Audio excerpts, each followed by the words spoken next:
Alright? Here we are then. 1 o'clock. Yeah. Hey? XFM. I'll tell you what you should play. No, I'll tell you what, before you say, Yeah. we're back then. Yeah. We're back in town. Well, that was what I was going to say. You should play Boys Are Back in Town. No, this is Boys Are Back in Town. You should play that then. It's just a sec.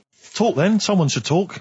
It's obviously already a shambles. Can you believe that? I'm amazed that we're back on the air and it's already a shambles. What are you doing? What?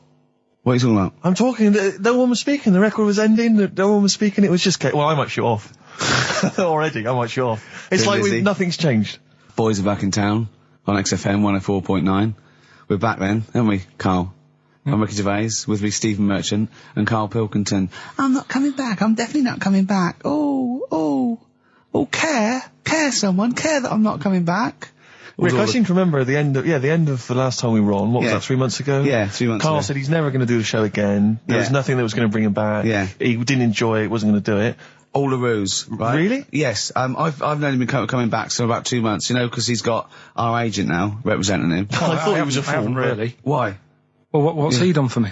What's he done for us? No, I know, but I mean, he's your agent, so, and he's sort of calling Graham. And it was all a con, so Carl could get Mondays off. Poor Graham, the station's struggling enough as it is. Yeah. It's like running around like a headless chicken. Yeah. No one's listening. That's why I don't bother talking on the record then, because there's no loss to London. Sure. Right? It's pointless, this show. We don't do it for the money. We don't do it for the kudos. I don't know why we do it. No. Is there anything on telly at this time? I could have had a lie in. I know. But, it's all a ruse to get Mondays. He's got Mondays off now, because he has to do the show, 2 hours, right?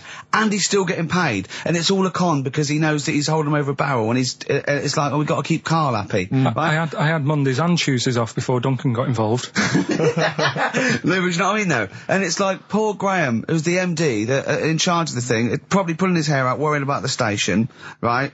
It's a sinking ship. And then Karl comes and goes, well, I'll do it, but I want Mondays off. He's probably sitting home now. His family, he's probably ridiculed by his wife. His kids almost certainly would have lost all respect for him. He's been fooled by Karl Pilkington. He calls his mates and goes, I'm busy, Graham. I don't, I just can't think.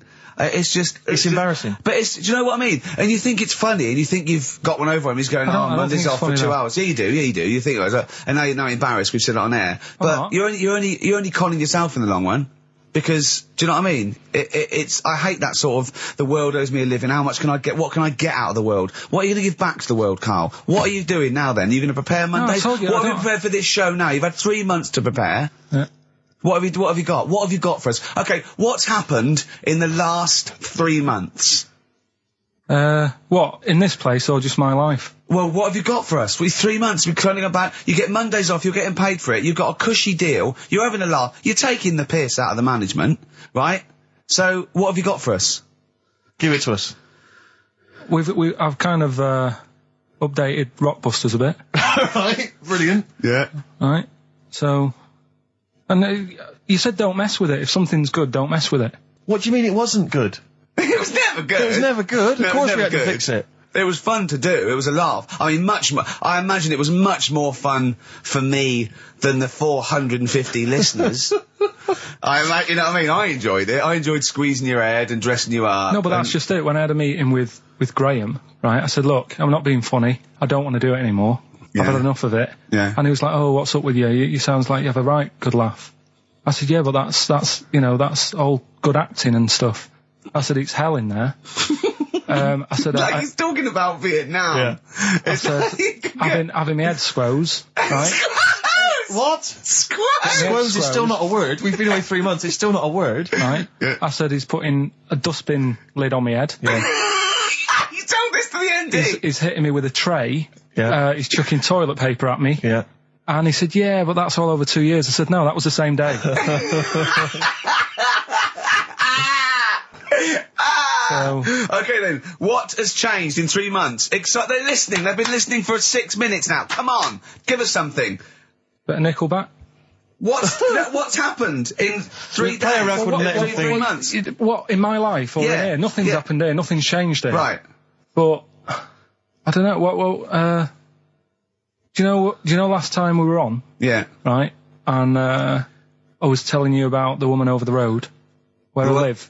The one that walked around naked? There's a woman who walks about the flat naked, This is when Carl was watching a woman naked, then she looked at saw him looking. So what he did, this is the genius he did to get out of this, he pulled his pants down so he was naked too. His girlfriend comes in and goes, Karl, what are you doing? He went, I can't tell you now, but don't look out of the window. Yeah, go on, sorry. That woman, she's bought some blinds.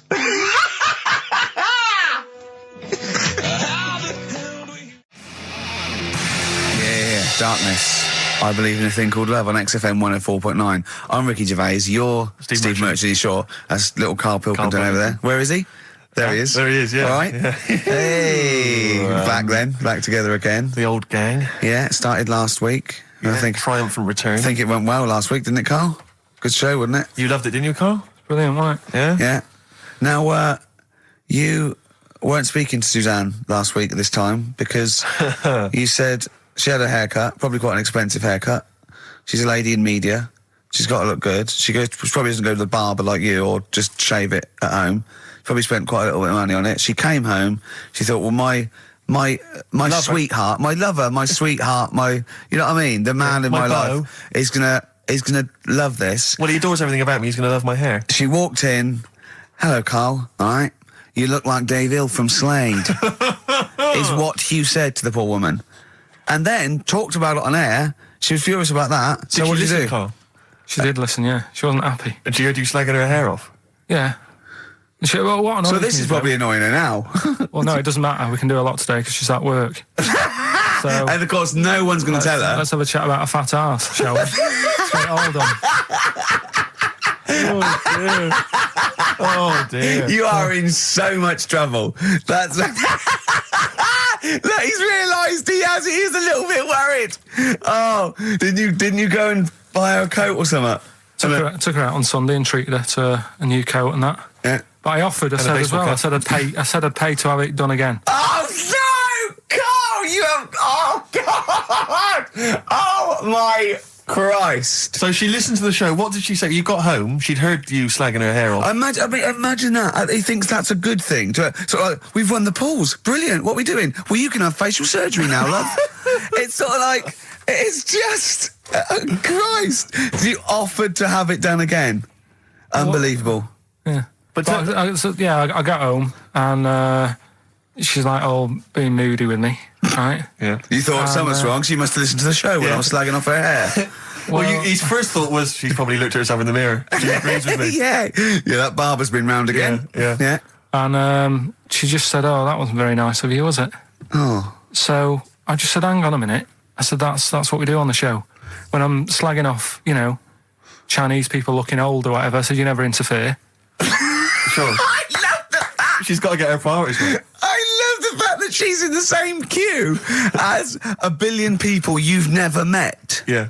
That's fantastic. She's in the same queue. Well, you didn't complain when I was slagging off. Karl, I don't think Karl has ever admitted he might be in the wrong. Ever. Certainly not to your eye. So did you admit... That is so true. Isn't it? That is so true. He's never admitted that he might be in the wrong. So did you, in this instance, agree that maybe you'd overstepped the mark? No, I just said she took it badly. Do you know what I mean? It's only a haircut. Yeah. Yeah. Well, Steve, you haven't seen it, so you can't start interfering on this one. No, okay. No, I haven't seen it, but I very much doubt she looks like Dave Hill from Slade, who, if I'm unless I'm mistaken, used to cut his hair with garden shears blindfolded. Well. So, you know what I mean? And did her teeth stick out and she started speaking with a Brummie accent as well? I've got used to it now anyway. So, and so did you bought? So at some point you came crawling back and you said, "Do you want me to buy you a coat?" I just said, "Let's leave that. Let's go out and have a good weekend." Sure, but get your hat before we go. And treated her to a new coat and that. It's a nice coat, so people will look at that rather than looking at the head. So does it do flash? It's got obscenities across the back. If anyone who knows Karl's girlfriend is listening, tell her. And maybe you're a work colleague and you're listening to the show. Because I think this is terrible. Get her to phone him now. Get her to phone him now. I mean, forget the phone on the XFM number. What's the fat arse complaint line? Because you are in deep shade. That's Michael Stipe and his boys from Rapid Eye Movement. Bad day. I hope you're not having a bad day. It's Saturday. It's 1:05. I'm Ricky Gervais with me, Steve Merchant and Karl Pilkington on XFM 104.9. Big up and a big thank you to Alex Zane for the last 3 hours. I could do it. How long could you keep going with That's that? it. That's it? That is it. Because you see, Alex Zane, we came in while he was doing his last link, and he's an absolute pro. He really is. I was watching him, and he was, at home, you probably think that he's giving you his full attention. He's not. He was looking through a listings magazine, probably figuring out what movie or theatre piece he's going to check out, with a lady later. Yeah. Probably going to cruise down there with a couple of, chicks. And he really is an absolute pro. Yeah. Looking at you, Ricky, and it's you can sustain it for a while. Yeah. You're a talented performer, but it's sort of, I don't know what it is. Is it concentration with you? It just ebbs away almost instantly. And you try and do 2 things, 3 things at once, but normally on air, that's you eating, picking fluff out of your belly button. I never once, when we were on the set, we were filming The Office, and I'm trying to put off actors, just coming up ways, instead of remember lines, coming up ways to sort of ruin the shot or make them laugh. And you came out and went, Rick, it's like having your own TV show isn't interesting enough for you. Yeah. Just concentrate, it's lunch in an hour. Yeah. I went, all right. Well, the radio show, even less so. I mean, you really can't be bored. How long do you think your interest you sustain your interest? I came in too early because I got bored just before we came on air. Sure, okay. I came in too early. I got to stop getting the cabs early. Yeah, so you're bored now. I think I've got to get about 5 to 1, and then I think that'll last me till about 1:30.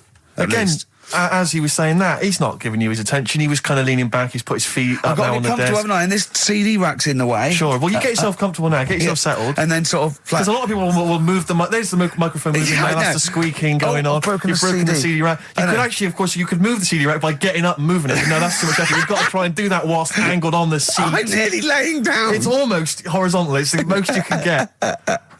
Well, I'll tell you what. I don't know what those listeners are thinking of what Steve Merchant say, but don't believe a word. All right? Oh, nice. Classy. Yeah. 5 minutes past 1 o'clock on XFM 104.9. Ricky Gervais, Steve Merchant, Karl Pilkington. A retro cut there, Thin Lizzy. Don't believe a word on XFM 104.9. I'm Ricky Gervais, with me Steve Merchant. Bubba-doo-boo. Who's that over there? It's Carly Pilk Boys. You all right, Carl? Oh, that's clever. How you doing? Yeah, I'm all right, yeah. Yeah. Wallace Chambers, Kings of Leon on XFM 104.9. I'm Ricky Gervais, with me Steve Merchant and Karl Pilkington. And England are world champions again then, so... Oh, it's brilliant. It was amazing, wasn't it? See, I'm not a rugby man at all. I never watched rugby. I think the last time, was when we won about 12 years ago, whenever it was. And I got into it last week because I realised we were doing so well. I'll watch England win anything. Yeah. Do you know what I mean? I don't care what... In fact, I wasn't into war when I was little until I realised we were so bloody good at it. We are really good at it. It is, it's brilliant. But, yeah, fantastic. Yeah, it was great. Right, that's the rugby thing over. What next? That's it. That's all I've got. That's all I had today. It does steam me... Sometimes I watch it and it does remind me of when I play rugby, because one of them will boot it down the field, and then someone will catch it and boot it straight back again. Yeah. Which is essentially how we play rugby. I was made to play rugby. I had to play rugby. And I don't think I'd get rid of the ball so quickly. Yeah. I don't think I ever got tackled or fell over. Yeah. I think I touched the ball about 20 times in the 2 years it was compulsory. Yeah. I was terrified. Yeah, absolutely. And same as cricket. I can't... I'm a terrible batsman. I'm all right at bowling, but it seemed like the pastime for people I went to school was to injure you. Yes. It was funny to see someone poleaxe. It was funny to see someone get a cricket ball in the head. Absolutely, yeah. I never relaxed into rugby because the first day I was going to play it, my mum, I swear to God, my mother said, "You're playing rugby today, you got the kit and everything. Enjoy it, be careful." There was a kid at my school who broke his neck. And thanks very much for that. See you later. So I just went to school absolutely petrified. One thing, broken neck, is that or you get better in a couple of days? Oh, you can find your wheelchair. No. Enjoy the game, though. Yeah, no, it was absolutely petrified. I was just petrified from that day. See, at least American football, got helmets. The helmets. Yeah, but anyway, no injuries, thank God. Thank goodness. So, well, I tried to play rugby, but it's awkward when you've got glasses. I don't know, there's something about you didn't really play with glasses on? Yeah, of course. Well, I couldn't see anything, could I? I couldn't see anything. How else was I going to play? Oh, my God. And so you're bound to be cautious, because inevitably you're a bit more cautious when you've got glass next to your face. But you were the tallest person on the pitch as well. Yeah. I mean, you were, when you were about 14, you were probably 6 foot already, weren't you? Yeah. And everyone else was, what, 5'2"? Yeah. So you were... towering above them. And with glasses on. Just with the glasses on. And you've got pretty cool glasses now. You've had a bit of a makeover. It's like Trinity and Suzanne said, first thing to go, the glasses. Sure, sort them out, yeah. And presumably you used to have those National Health sort of bottle... Pretty much. Yeah. Is it true you've never been able to mosh? I tried to mosh. Because I've always watched people stage dive in, moshing at concerts. I've always thought that looks like brilliant. You know, when they ride above like everyone's a wave, heads, like they're surfing across someone's hands. Yeah, And everyone's like, yeah. And I've always wanted to do that because I'm a big rock music fan. And the only time I did mosh was at Rage Against the Machine. I tried to mosh at Rage Against the Machine. I love the idea of a band called Rage Against the Machine, aimed at a man with glasses who won't mosh. Well, it was at the Reading Festival, and I think the lead singer, I forget his name, he went, can I just remind everyone that racism and fascism are on the rise in Europe again. Let's not let it happen. What did you do? And we all cheered, obviously. I mean, if there's one thing that guarantees a cheer at Reading Festival, it's down with fascism. And what did they do about it after the concert? Pretty much went back and... went home and had a cup of tea? Probably, I don't know what they got up to. They didn't go to Europe then and try and start... I don't think they got involved politically in Europe. I think they just continued to rage. Against the Machine? Yeah, but largely in America, I think. Sure. I tried to mosh, and I got moshing, and glasses flew off. And I remember, because we were playing away, you know, you do what you tell me. And I was just going, careful! I've dropped my glasses. Can we be careful? Loads of kids in hooded tops. Yeah, exactly. Just going mental. Yeah, and they're all jumping up. So can we just calm down for a second? Let's not be silly. Yeah. It was absurd. And I had to kind of, scrabble around on the floor, and thankfully they were okay and they didn't get broken. So what couldn't you do then? What do you mean, what couldn't I do? What, at school? Can you not see without glasses? No. I mean, it's like that you couldn't do anything. It's a blur. Really? It's a blur, definitely. God. Yeah, it's like being kind of punch drunk or whatever. So yeah, you can't play sports when when you've got glasses. But why not contact lenses? Because they're not strong enough. No, they seemed a bit fiddly. Oh, brilliant. Bit of Lou Reed. Is that what you want? Yeah, Satellite of Love. Classic. A retro cut. Don't steal our son. Please, lads. Thrills. On XFM 104.9. I'm Ricky Gervais. With me, Steve Merchant and Karl Pilkington. Yeah. Little Carly Pilkington. Little baldy mank whinging little twat. How are you? Yeah, all right, yeah. What are you doing? Happy? Feeling a bit happier today? You look as full of spunk, as they say in America. Yeah, I'm all right. Just a bit of a miserable day, though, isn't it? Yeah. A bit miserable. Yeah. Walking in today, right? Do you know I walked through like the sort of the gay district of London and that? Right. You don't walk, you mince, don't you? Well, just walking through on the way to work, and I'm always interested in their little shops and stuff that they have, right? Loads of their little shops. That's no be ashamed of. If you want to go in and buy something, go in and buy something. I'm just having a look at, looking in the windows and stuff. Little postcard just near the entrance. Yeah. That's meant to tease people in, to make people go, that sounds good, I'll nip in. Right? Little postcard. Free butt plugs with every sale. That's great. How did we get from 5p off milk to free butt plugs with every sale? Wow. What society come to? Well, it's because we're liberated, Rick. Yeah. It's an open society. What did you buy to get them? You didn't buy... No, I didn't. But what's the purpose? What, of the poster or of butt plugs? Butt plugs. Because I really honestly You don't... shove them up your arse, don't you? Whoa, slow down, bum. Shove them up your bum. Yeah. But when? Is that just like when you're doing whatever, doing stuff around the house? Or? I think it's not to keep things out. Is it like you would use a plug in the sink to keep, the water in the sink? Oh, if you're not gay. Get that? Oh, yeah. No, I know what you mean, yeah. I don't know. No entry. What is it? I mean, I don't understand what that's for. I don't know. I assume it either feels good or are they... well, I've got to be careful here. Or are they sort of like breaking it in? Right, yeah. Do you know what I mean? Like it's like a shoehorn. Sure. or It's like when you stick paper in your shoes if they're a bit tight. Or those people who sort of like put little bits of wood in their lips, and then as soon they've got big plates in their lips. Yeah. Same as the butt plug. It means you can, you're ready for anything. I don't know, do I? And the Carl's face. Well, if you know what butt plugs are used for, then I'll get in touch. Ricky.Gervais at XFM.co.uk. What do you think? If there's any... I can't believe we're already on this subject. I know. It's 1:05 and we're I was going to say then, if there's any people who use butt plugs, and I was thinking that Karl would have said, well, they're not up yet. Yeah. Because they go out late. No, but what is it? We're award-winning people. We've written a TV not on show. radio though. Not on radio. We're rubbish on radio. I know, We've got nothing to lose. But I always say to you, Steve, that I like educating people and that. Now, the way I see it is I didn't know what they were. Let's phone to go. Someone might know about butt plugs. All right, we'll get. No, get them on. Get them on. Ask them. No, because they might say something dodgy. Oh. Yeah, whereas what have we just been doing? Just take a chance. Take a chance and tell them not to swear. Well, you tell them. Okay. Right, Steve. I haven't got my headphones on. Hello, who's that? Hold on. Who, sorry? Nicholas. Nicholas, hello, mate. You're not going to swear, are you? No, I'm not going to swear. Keep it clean. Yeah. Keep them keen. What were you calling about? I'm phoning about your plugs. About, not my plugs, but sure, plugs in general. What, do you know much about them? No, are you a plug user yourself? No, I'm just thinking if maybe you've got some gay friends and you're spending the night at their place, you might want to use one.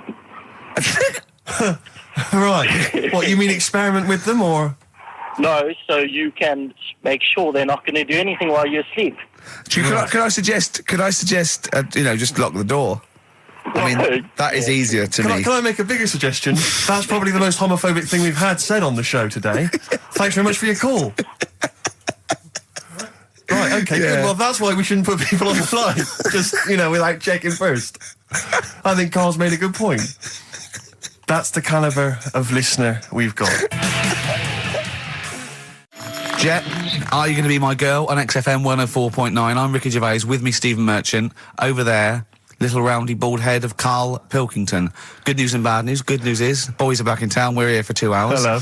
Bad news is, we have no monkey news, gay fella news, or little Chinese fella news. Really? We're going to try and, leave that for a week, and then maybe come back to it. Yeah. Why do I get the feeling that within 20 minutes we'll be talking about little gay Chinese monkeys? Carl, think of that. We have got monkey news. Have we? Oh, yeah. So we've already broken that promise. Oh, okay. I thought we were going to try and sort of talk about something else. I just done Jonathan Ross show, and they don't talk about the same things every week. It's weird. It is weird. But, or as Carl says, weird innit? Yeah. So, gave this show about 5 plugs. Nice one. Yeah. So, I think we'll get upward of 800 people listening. Oh, double. For the first 2 minutes. Yeah. And then turning back. They're already switching over. I'd have thought so, yeah. I spoke to my friend yesterday. He's a little bit of an old fella, and he said that for his own amusement, he had an iPod in his car, and he bought a little sort of transmitter, and he could transmit the music from his iPod to sort of just beam it, kind of as he was driving along, to sort of passing cars. What do you mean? Make their radio play it? Well, but if they had it in the right frequency, yeah. I mean, pointless, completely pointless, but not dissimilar to this show, I imagine, in terms of the number of listeners. Yeah, but I was going to say, what's the chances of people having this frequency Absolutely pointless. So it's probably about the same, yeah. Do you know what it reminds me of? When I was young, I wanted to get into radio. I was excited in radio. When I was sort of in my, I don't know, it was 11 or 12, my friend and I, we got a little mixing deck, and we used to host our own radio show. Brilliant. From his bedroom. We didn't have a transmitter, so we'd put some speakers in his front garden, in some bushes, and sort of broadcast it to people who were walking Again, by. probably over the week more listeners than this show. Almost certainly. I love the idea. It never happened, but I always was hoping that maybe some girls would just come by and just like sit and listen. These guys are great. I don't know where these sounds are coming from. It seems to be that bush, but... Or Noel Edmonds coming along going, who are these guys? Yeah. Can you get on my breakfast show? Can they stand in for me when I go on holiday? Yeah. Yeah. I did I did sort of pirate radio. No, go on. Got into hospital. yeah, the normal radio, but you had an eye patch on. Go on. Dad was in hospital, right? And he was having some operation done, right? And went to see him and didn't have that much to say to him, right? So I was sat there. Well, it's awkward, though, isn't it, when someone's ill? Yeah. Sure. And you don't know Boring, isn't it? Boring. So I was flicking around on that little radio thing they have. Yeah. And he had a radio station in the hospital, so I said, I'm going to go and join this. So I wandered off to go and find it. Yeah. Sort of joined that. Did a little show on there. Thought I can sort of get out to the masses here. My mate made a little transmitter. Did a little pirate radio show from the... got kicked out because they found out, and apparently I put the station at risk because all the stuff could have been taken off us.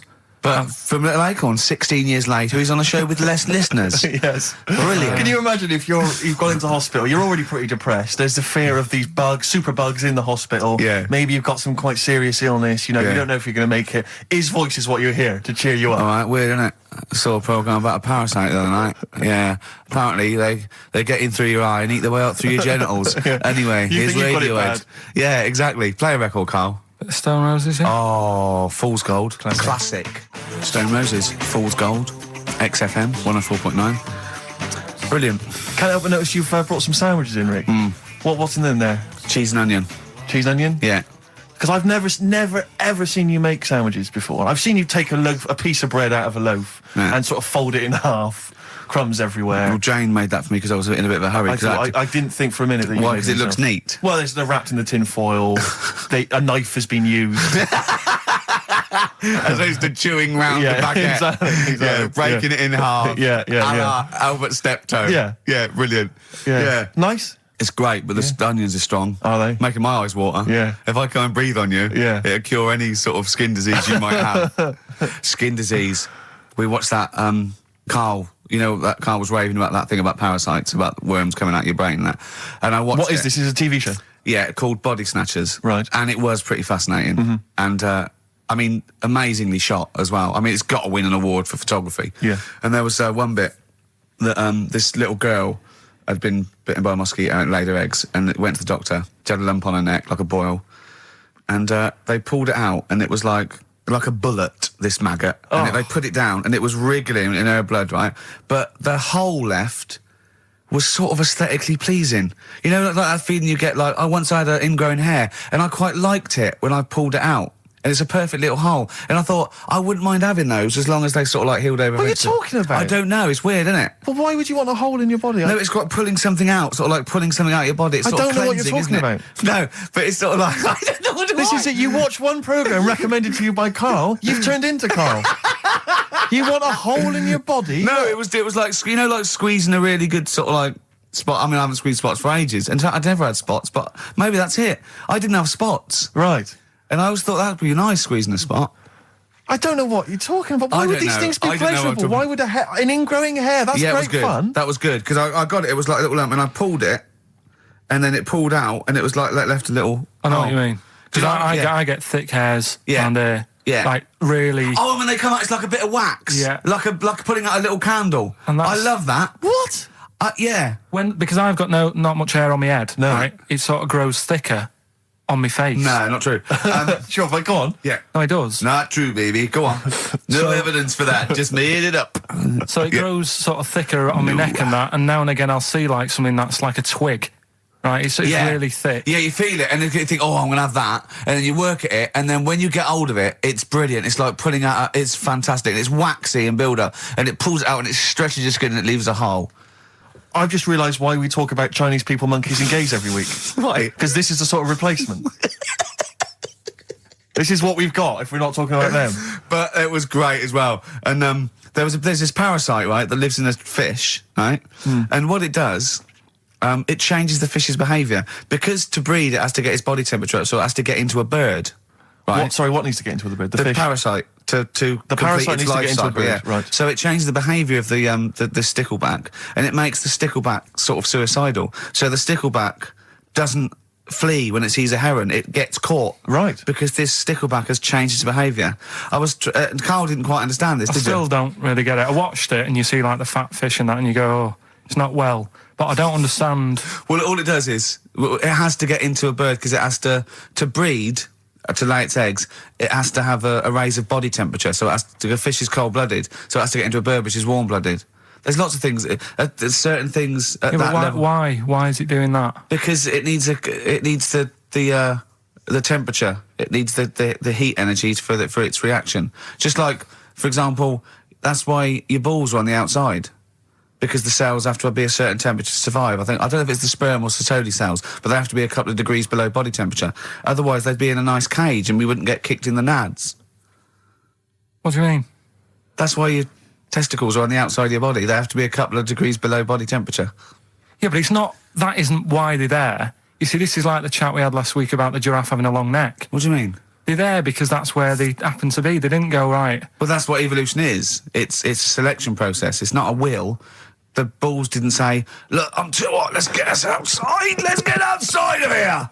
All right, hang on a minute then. What? So a little man monkey, right? Theirs are in the same place as ours. Yeah. But they're walking around naked, so it could be anywhere. They could be, like, on the back. It doesn't matter where they are. They call it... Well, they could be on the back, yeah. So why aren't they? This is a completely different... Steve! You started it! I wash my hands of the whole affair. And we're not only back to balls, but we're back to monkey balls. Yes. In one thing from about parasites, we're back to monkey ball news. Yeah. And we're back to chimp testicle news. All right then. So this worms in a fish. Yeah. It's like a little platyhelminth. I think it's some sort of. But what I mean is, why are they about? What do you mean? They evolved. But why haven't they died out? Because they're very successful. Yeah. What do you mean? Yeah. What do you mean? Yeah. Tell me the brain event that made you say yeah in that 1 second gap. Because in a way I don't get it, and if I think about it too much, it hurts a bit.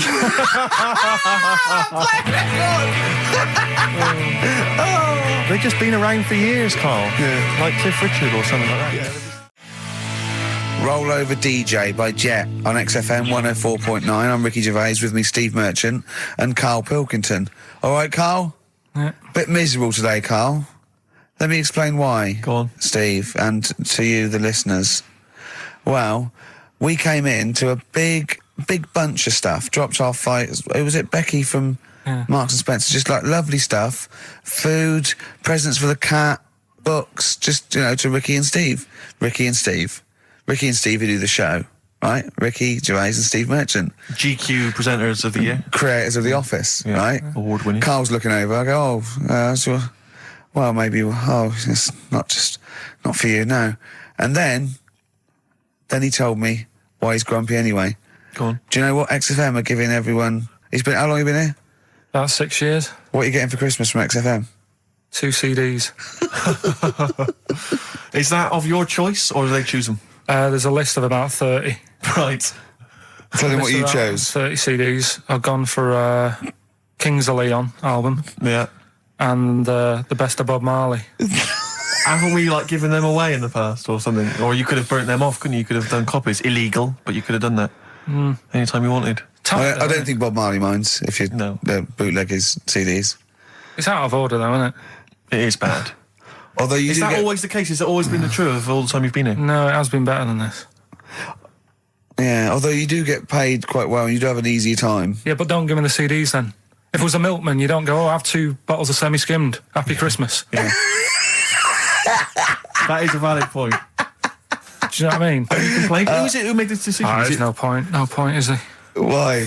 Just no point. I don't like moaning anyway, just... Has it come from up top? Is it from the capital people?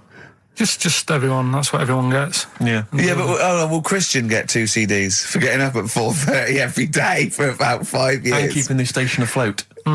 Probably. Yeah. So that's why I'm a bit fed up. What do you listen to first, Marley or Leon? Well, you have a bit of Marley. I'll tell you what Marley's good for as well. You'll go have a little beach holiday, aren't you, over Christmas, going to Lanzarote? Listening to that on the beach, you'll realise how wise XFM are in the long run. You go, well, look, they could have given me 400 quid, right? I'd have spent that. But this is, the legend lives on. That keeps on giving. So you're probably, you know what I mean? Think how much what you got to think of is how much all his great songs took, not only from the depth of his soul and, all his sort of angst and knowledge and love, and then all the studio time, the marketing, and they're just giving you one like that. They go, don't worry about that, Carl, just have it. And you go, what? All the time we spent with Bob Marley and everything. You go, have it, Carl, have it, Carl. And Practice.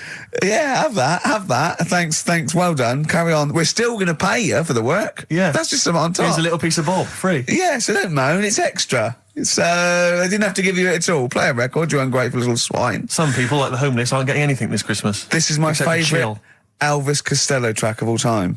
It's Alison. This wasn't on the list. Right. What? Ricky and Steve are here. Karl Pilkington is away today, so Mr. Ian Camfield is... Stop it! This is my signing off link. Right, look, I'm running into your show now and it's your fault. Mr. Ian Camfield's with Ricky and Steve today. Jimmy Carr's on X-List duty tomorrow. If you didn't get a request in, I'll see you 10 o'clock next Saturday. Merry Christmas. XFM. Comfort and Sound by Feeder on XFM 104.9. I'm Ricky Gervais. With me, Stephen Merchant. Hello there. But no Karl Pilkington. No He's in Lanzarote. Lanzarote, but we have got a very, very special stand-in. It's Camfield. Say hello. I'm so excited to be here. It's been, you know, the things I've learned in the last 10 minutes before we've even gone on air. Like, you don't have a theme tune. I don't have a theme tune. I don't wear headphones. Exactly. Ian wears headphones with a preamp. He's got 3 midgets just brought in his back line. Right? They're called Dog, Mongo and Blitzkrieg. Look, Blitzkrieg is up there. They're eating a banana. Yeah. He is the king of rock, the new king of rock. Well, the prince, he's the prince of rock. Obviously, Vance is the king of rock. But we'll be doing that, we're working out who. Over this, and by the way, Camfield, I don't want the Ian Camfield that does XFM and going, and there's fast approaching 1:23, here's Ash. I want the Camfield that goes, I snorted ants with Lemmy. Okay? So, we want the real Camfield.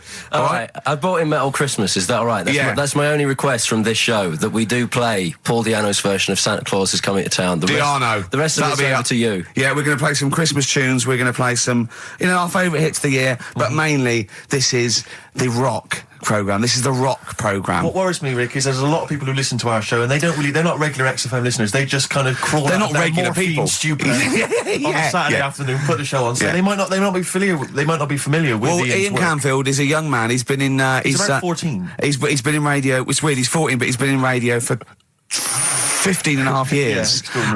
He was weaned on the milk of a Vance. Right? And he's going to be the new rock god, aren't you? Well, I'm trying. Yeah. No DJ Camfield. Just go, right? And over the 2 hours, I want to work out the 4 pillars of rock, right? I want 4 names, 4 pillars of rock, right? Huge rock pillars, and then I want the king who stands astride them like the archangel of metal. So we'll be asking Ian every few minutes. We're asking, right, who's your first pillar of rock, and then keeping the one that stands astride them. Okay. And how many do we need? Well, we need 5 names then, don't we? The 4 pillars of rock and who stands astride them. Right. Okay. Like the Overlord with these Axe Attack albums. Yeah. This is Oasis. Christmas. That was the record before us, and here we are, pre-recorded, because we did this a few weeks ago, because we're not here at the moment, are we? We're away in that. I'm Ricky Gervais, with me Stephen Merchant. Hello there. And Karl Pilkington. He's not actually with us. He'll be in some of the best of clips that will be coming up shortly. Yeah, this is just us, isn't it? This is just us. We did this, when did we do this, Rick? A couple of weeks back. Hold on, what is it? It's the 27th today. Yeah. I enjoyed Christmas. I loved Christmas. I loved Christmas. I had a great time. What did you get? Loads of presents. So did I. I'm glad they made it to number 1. Oh, I'm really glad. Stroke, he, she. Yeah. I'm really glad that the pop idols, Cliff Richard, Westlife, made it to number 1. Bo Selector. Yeah, just delete that. Okay, well, we're going to play some of the best of, some of the greatest moments of the last 3 weeks. Yeah. Ever heard on XFM 104.9. What about this? Do you remember this one? Oh, which one is it? I'm Ricky Gervais, with me Steve Merchant. Over there, Karl Pilkington. The man who believes anything. I think it might be a condition due to his little round head. Mm-hmm. It's sort of like, it might be a new condition that we can call cranial spherity, and because it presses on his lobes, and the only sort of upshot of that is he's normal in every way, but he believes everything he reads or sees on Anna Nova. All right. Talking of which, Rick, I don't really follow the news. No. It's mainly boring, isn't it? Wars and stuff. Yeah. But I don't know. Well. Yeah, well, it is a war. It's all this nonsense before and after. When it's a war, it's it's in the middle of the war. You can watch it on telly. True. You get results. True. You know what I mean? Like, you know what I mean? Yeah. Like a test match or something. But it's all this just rubbish before and after. It drags on. This recent war seemed, I thought, just generally it was better presented than the previous one. Because I remember the first Gulf War, it was often during the night, and I couldn't stay up. Yeah, because I think the American had rights to it, like the Tyson fight, so we had to get it at 2 in the morning, exactly. Which is annoying. They had it at, their prime time and that. And a lot of it was in black and white as well, when the bombs went in. When the bombs going in. So, this time there seemed to be a lot more colourful stuff. Yeah, it's much better coverage. I think they should win awards. Yeah, well, I'd like for to see it. awards, So, like Channel 4 won for cricket. Yeah, I mean, a few times as well, I was quite pleased to see they actually had footage of the bombs exploding. Yeah. No, good. Well done. Generally, good on you. Well done. Good on you. Yeah, it costs a lot though, doesn't it? It isn't a costly War's thing. a lot more when you got something like a Jimmy Carr game show, which probably costs about $100,000. Yeah, like half an hour war costs millions. It's almost as expensive as like Terminator 3 or something. Yeah. But I mean, But then you got to have variety. Exactly. Sorry, Steve, you were talking, mate. Well, no, I just wanted to make sure you were aware that the World Elephant Polo Championships have taken place. I did get it. I think they mentioned it on. Yeah, we won, didn't we? England won. Yeah. Well, my question is, where have they been practicing? I don't know. Do you remember ever at school anyone ever saying to you, "Are you interested in playing polo with elephants?" Do you reckon it was 5 blokes in pith helmets kept sneaking into a whipsnade? Possibly. What are you doing, lads? We're practicing. Get down. Yeah. Get off them elephants. Yeah. I didn't even know we had a team. I can't believe it. No, but it's like Johnny Wilkinson and the rugby lads. They're going to get MBEs, all sorts. The elephant polo boys, nothing. They're going to get nothing. I haven't seen the sun talking like them. To be fair, it's not like horse polo where I don't think there's a stick long enough. I think the elephants kick it, don't they? I think you might be right. I think they're not allowed to use their tusks. They burst it, weren't they? I think they go, start again. Raheem! Yeah. What do you mean the elephants kick it? All right, I've opened a can of worms here. Normal polo on a horse, they have like mallets. Yeah, they whack them, right? But I think it's obviously they're too high up. I think I might be wrong, but I'm pretty sure they just train the elephant to kick it. So why are people something about? Why not just let them have a kick about without? And why does horse racing have to have a jockey? Well, they just let the horses go, okay, lads, on you, no cheating, on your marks, get set, go. Get back here. Get back here. Brilliant. Yeah. Play record. Right, Adams? Yeah. Yeah. Oh, this is absolutely fantastic. His version of Wonderwall. If you've not heard it yet, you'll be loving it. You'll be loving this. Kings of Leon. California Waiting. Steve, the public have been waiting for us to return. Well, that's true enough. All right? Yeah. They had the best of last that week. Was a joy. They had Camfield and us without Karl the week before. But it's been a while since we've all been together. I'm Ricky Gervais. With me is Steve Merchant. And over there, with his little sunburnt-y, baldy head, little Karl Pilkington. All right? Yeah. That wasn't Steve slapping me head then, by the way. No, that was just him clapping at, like, Steve Wright in the afternoon. It's a great show. Because it is a good show. Yeah. He's so pleased that we're a posse. Yeah. And we're all back together. 3 holidays Carl's had last year. Yeah. I'd love to have 3 holidays. You've got to start putting the work in there. I had 2 holidays though. No, you had 3 holidays. You went away with Suzanne and her parents. Yeah, well, that doesn't count. It does count. If you book 2 weeks off the firm, you go away and you go, how was your holiday? Go, well, it didn't really count. It wasn't a really good holiday. Can I have them days back, please? My New Year's resolution is to be nicer to you, but well done, you've already broken that. No, but talk sense. Talk sense. You've had 3 holidays this year.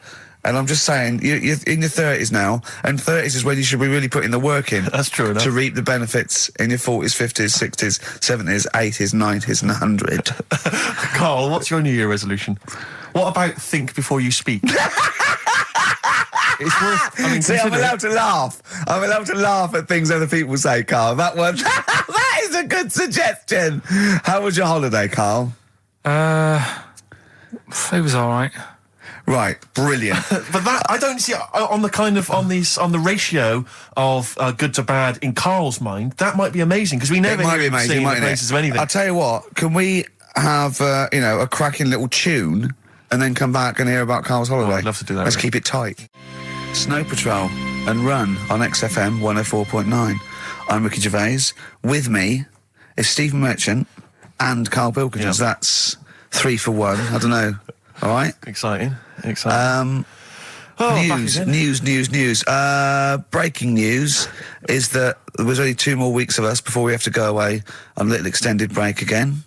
So, can't give any more details yet. We don't know when we can come back because, we don't know what we're doing. We're going to, America. We're doing the Golden Globes, and then we're going to watch the Office pilot being filmed. Yes. And then we got bits. I'm doing a bit of a tour, so it'll be sort of the summer times probably. Yeah. I'm saying it like they care. Oh, they don't give a damn. Do you know what I mean? I sometimes think that because you think, oh, you don't want to let down the people. You want to keep it consistent. You want to give, but really, I know I like doing this more than anyone listening. Definitely. Do you know what I mean? Definitely. I love coming in. I love squeezing Carl's head. Yeah. I love playing some records. You know, I like sort of sitting in the room with you. I know you love it. Oh. I can't wait. I can't think of anything else I'd rather be doing on a Saturday. Yeah. So we got our Saturdays back though. Yeah, that'd be great. I mean, my alarm went off today, and I was a bit tired because we had a couple of drinks last night, didn't we? Last night, yeah. We had party. We were party animals. I've been looking for an office this week, as you know, and it's so stressful. Just walking around, just talking to agents and... right, okay. So my method is this, right? I walk around the area that I want to be in office in, because I don't want to hear anything else. I don't want to... You know what I mean? So I walk around... to be fair, it is about a square 500 yards. Yeah. Right? It's sort Your of... house is in the centre. yeah. I walk, And so I walk around and look at placards. I go, that's a nice office. And I phone them up. There's loads of different people I'm dealing with, right? And they went, oh, we got one in so-and-so street. I think it was 5th Street or something. I went, oh, yeah, I went along to... I'll see you there in 20 minutes. I got there. You were there, if you remember. I looked around and I said to Steve, it looks all right. There's no pawn shops or anything like that, right? And Steve went, well, it is next to a brothel. And I looked, and there on the next thing, like, you know, model, first floor, Susie, 03. I thought, and I phoned him and I said, do you know what? Don't bother coming here. No, I said, no. I said, because it's next to a brothel. He went, yeah. I went, right, okay. Just for future reference, I don't want an office literally next to a brothel, right? When I go to work, I don't want to walk past prostitutes. Call me old-fashioned. Yeah, right? as you're going into work, there's a prostitute. Yeah. Morning. Oh, she's got a cappuccino. Yeah, Starbucks, yeah. Business good? Yeah, it's a bit slow at the moment, but it picks up later this evening. Does it really? Good. And I said to him, I've got So my New Year's resolution is being like a little fascist when it comes to business. And I said, also future reference, no crack dens and no wild animals in the porch. And I just can't believe it. There's always something wrong. We went to one, right? It got there, right? And a woman said, oh, I'm new here. She didn't know what keys she was using. And she went, it's the 3rd floor. And she went, no point, we won't both get in the lift. I went, right, will you get a desk in the lift? Right, she went, I've got a chair in the lift before. Brilliant. So, just find me an office, Rathbone Place, sort of Percy Street, Charlotte Street, Dean Street. Yeah. Yeah. 1st or 2nd floor. I'm worried we're going to get emails from estate agents, phone calls from them. You know what those people are like. Oh, I don't look at the emails. True. Fair enough. So, play a record. Enough. Fortune Faded by Red Hot Chili Peppers on XFM 104.9. With Ricky Gervais, Stephen Merchant and Karl Pilkington for the last time. Yes, we've said that before, of course, so don't get your hopes up. Yeah, we've had some highs, some lows, some laughs, some tears. Karl, you concentrating? A lot of tears, mainly from the audiences. Yeah. Now, before we get into talking about maybe some of the hijinks we've had, looking back, looking forward as well. Yeah. I came in, Karl was sitting at the desk, he went, all right? I went, all right, yeah. He went, see that Alan Clark diaries? I went, no, I didn't. He went, no, a lot of people talking about it. He went, I've never kept a diary. Keeping a diary will always get you into trouble. And I said, like Anne Frank. What did you say, Karl? The woman in the cupboard? That's what he said. The woman in the cupboard. And I went, save it. Save it. You never speak to Karl off air. Save it all from when we're on the wireless. He went, but what did she do? What did she do except be in a cupboard? What did she have to write about? And I said, well, her thoughts. Do you know Anne Frank? That's all I know about Anne is there's no point pretending it. Anne! That I know stuff. Yeah. Right. Well, tell us everything you know about Anne Frank. She was in a cupboard. Yeah, what else? If she didn't do that, I wouldn't know about her, seriously. That's all I know about her. Yeah. So what did she do? But how do you think we know about we know about her cupboard because of her book, don't we? But hang on, what in the bigger scheme of things, why was she in a cupboard? I don't know. Right. I honestly don't know. You don't know anything else about Anne Frank beyond the fact that, to quote you, she was in a cupboard. Well, what's she done then? You tell me. Why should I know more about Firstly, a woman in a cupboard? I don't think she was in a cupboard. She wasn't in a cupboard. She was in an attic. All right. Yeah. So what was she doing? She was hiding from the Nazis. She was hiding from the Nazis. But isn't that the first place they'd look? Sort of work from the top down. Carl, they weren't specifically looking for Anne Frank. They weren't going, where is she? Where's Franker? If she gets that book out, we are in the deep shit. We've got to stop the book. They were just looking generally. She was 13, 14, she was hiding, she was Jewish and she was hiding, lived in Amsterdam, didn't she? Yeah, as much of her family were having to hide, being helped by, friends, non-Jewish friends. In a cupboard. Cupboards, And how long did she sort of hide up there for? Until she was caught. Long enough to write a book. So she even got caught after all that? What do you mean, so she even got caught? We're talking about one of the great, humanist tragedies of our times, and you're going, she couldn't even stay hidden. What do you mean, didn't she get caught? No, I'm just saying, it's not a great tip then, is it? Do you know what I mean? She didn't do it well. She didn't hide and say, well, I escaped it. Her diaries are not a manual on how to hide from people. It's not how to win at I don't know anything about her, and we might be going down some ground that's a bit dodgy. I don't know enough about it. Maybe it's best just leaving it. All I was saying is diaries, what do you do them for? Have you kept one, Steve? Never kept a diary, no. Right. I can understand your fear that it might get discovered, someone might read it, find out all about your inner secrets. Of course, the good thing about you is you tell everyone what you think about them. Yeah. Yeah, but... There was going to find a diary and go, oh, God. Can't believe it. Carl doesn't like my haircut. Yeah. Carl thinks I look like Dave Hill from Slade.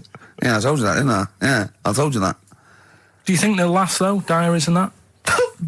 No, because they were a bit of a time killer, weren't they? It was something to do at the end of the day, whereas now there's iPods and that. Do you know what I mean? It's fantastic. The iPod of Anne Frank. Yeah, no, that's what I mean. New from Sony. That'd be great, wouldn't it? All her greatest hits. Who could forget? Oh, well, dear. Leave that then. I didn't know it was that deep. I thought it was just like a, You thought it was like, didn't you? Adrian Mole type thing. Yeah, what are we doing?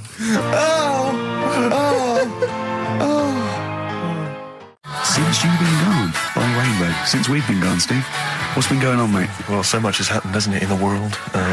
Politics and stuff. There's been an election and the like. I'm Ricky Gervais. With me, Steve Merchant, and our producer. I say producer. Karl Pilkington. All right. Yeah. Very good. We've been away for a while. I think the last show we did was January 2004. Yeah. And nothing's changed. Nothing's changed whatsoever. Nothing's been mended. I'm pretty sure I threw that away in the bin before I left. Yeah, there are some of your old bacon rinds from that sandwich. Yeah. The spare ribs on the floor. Yeah, nothing's changed at all. Oh, no, that's not true. The listenership's changed. It went down slightly, didn't it, on the last radio show? Well, I don't know. I don't know. Is that what happened? Did it go down slightly, Carl? A little bit, I think. I don't think XFM gets new listeners because I think what happens is, because the reason it goes down just very slightly each time is that their old listeners die. Yeah. Definitely. Old Cure fans dying of... Yeah, smack addictions. Gout. Yeah. But anyway, I haven't listened to this station for a year and a half, so that's increased by 1, which is probably quite a high percentage. Exactly. I suppose that my question, to you, Rick, would be, why now? Why have you come back now? I was a bit bored of sitting at home. Okay. Yeah. Because we're just here for 6 weeks. 6 weeks. Well, we're standing in for Adam and Joe, aren't we? Yeah. Yeah. How the tables have turned. I remember when they were standing in for us, but... Yeah. I don't know. But the only reason I'm here is because my housekeeper cleans between 1 and 3. Oh, right, that's a good idea. So I just got to get out of the house. And, Are they listening to XFM? Well, no, she doesn't speak English. I'm not made of money, Rick. Okay. If I can help out, a young immigrant lady, then I will do. And there are so many things I can do for her in so many ways. Yeah. But her, picking up my old tea towels and stuff is ideal. So that's why I'm here. But all I'm worried about is I think people kind of associate with the name Ricky Gervais. They associate a certain level of quality. Your live stand-up DVDs, there's a level of quality. You've put a lot of work into them. You've honed it. The TV work you've done, likewise. Should people expect the same from the radio show? Definitely not. No. Definitely not. Those things that, you sit down, we sit down, we write them for a long time, write them for a year maybe, then film them, and we worry about everything. This is, I'm not even sure I'm talking into the mic at the moment. I was actually doodling, as you saw there. Yeah. I'm eating a sandwich as we speak. Yeah. Although we do like music, that is true. That's absolutely right. Should we play some great records? Let's play a great record now. Coldplay, Speed of Sound. Steve, I know you like an insight to my musical taste, but that's my favourite Coldplay track of all time. I just thought I'd just throw that in. Not a fan of clocks? No, I think I've overplayed Parachutes a little bit, and but that's my favourite one. Like it. I'm afraid to say I'm a bit of a Philistine when it comes to Coldplay. That sounds the same as all the other ones. I'm sorry to say. Oh, you'll have to meet these boys one day. Yeah, well, I'll tell them to their face. I don't care. A little bit rock and roll. I don't care. Well, I'm Ricky Gervais. That little funny little Wurzel type voice over there is Stephen Merchant, and with us our producer Karl Pilkington. All right. All right. Whenever we say producer, of course, that is in inverted commas. Yeah. Done with the fingers. Well, he didn't have it. I wanted to play some off my iPod today to record it because they didn't have it here. It's a great track called Anthony and the Johnsons. He didn't even have the lead. He went, right, it's difficult. And he went, is it any good? I went, yeah, it's really good. He went, well, why haven't we got it here already then? That's the paradigm, is it? If XFM hasn't got it, it's no good. Four Non-Blondes doing well, is it? That's still in the cupboard, is it? Unbelievable.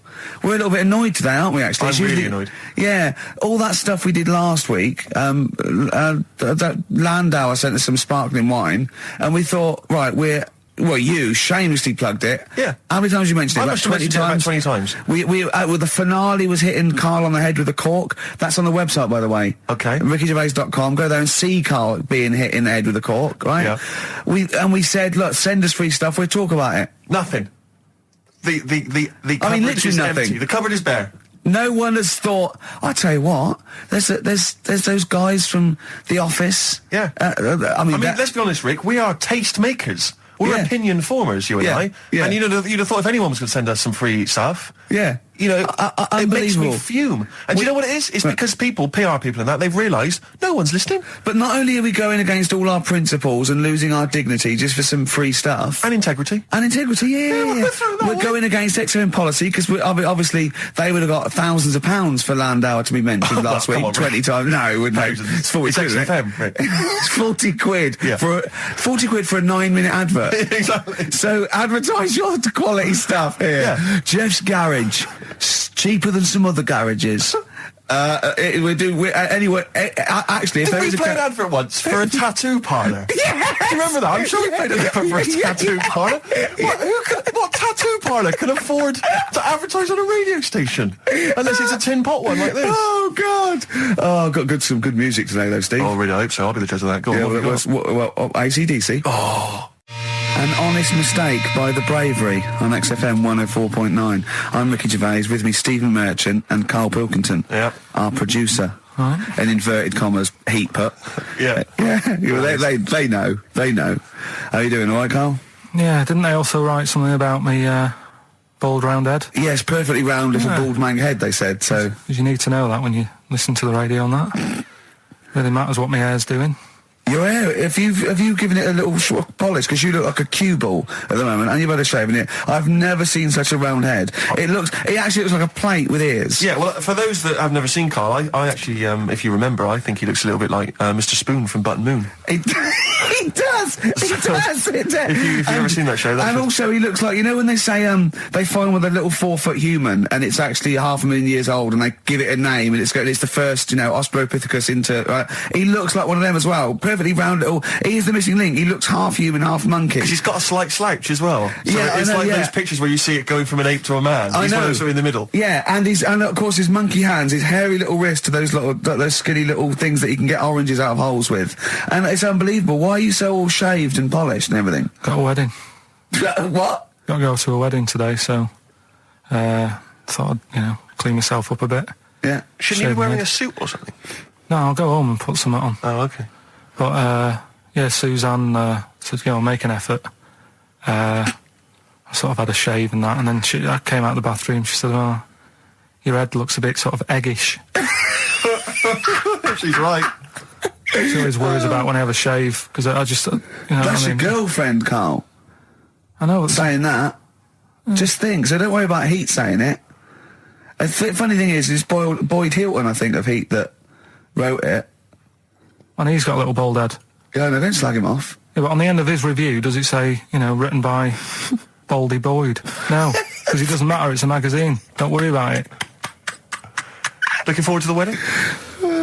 A bit boring, isn't it? But you gotta do it. They've probably listening. Should we do a shot? No, it'll be a great day for them, but I know what will happen. Suzanne will see, you know, all the fuss and that, and then she'll get ideas and have to let her down and all that. Why is it you don't want to get married again? I always forget. It's just... who's it for at the end of the day? I've been with Suzanne for 11 years, right? Sure. We're happy. Well, I am.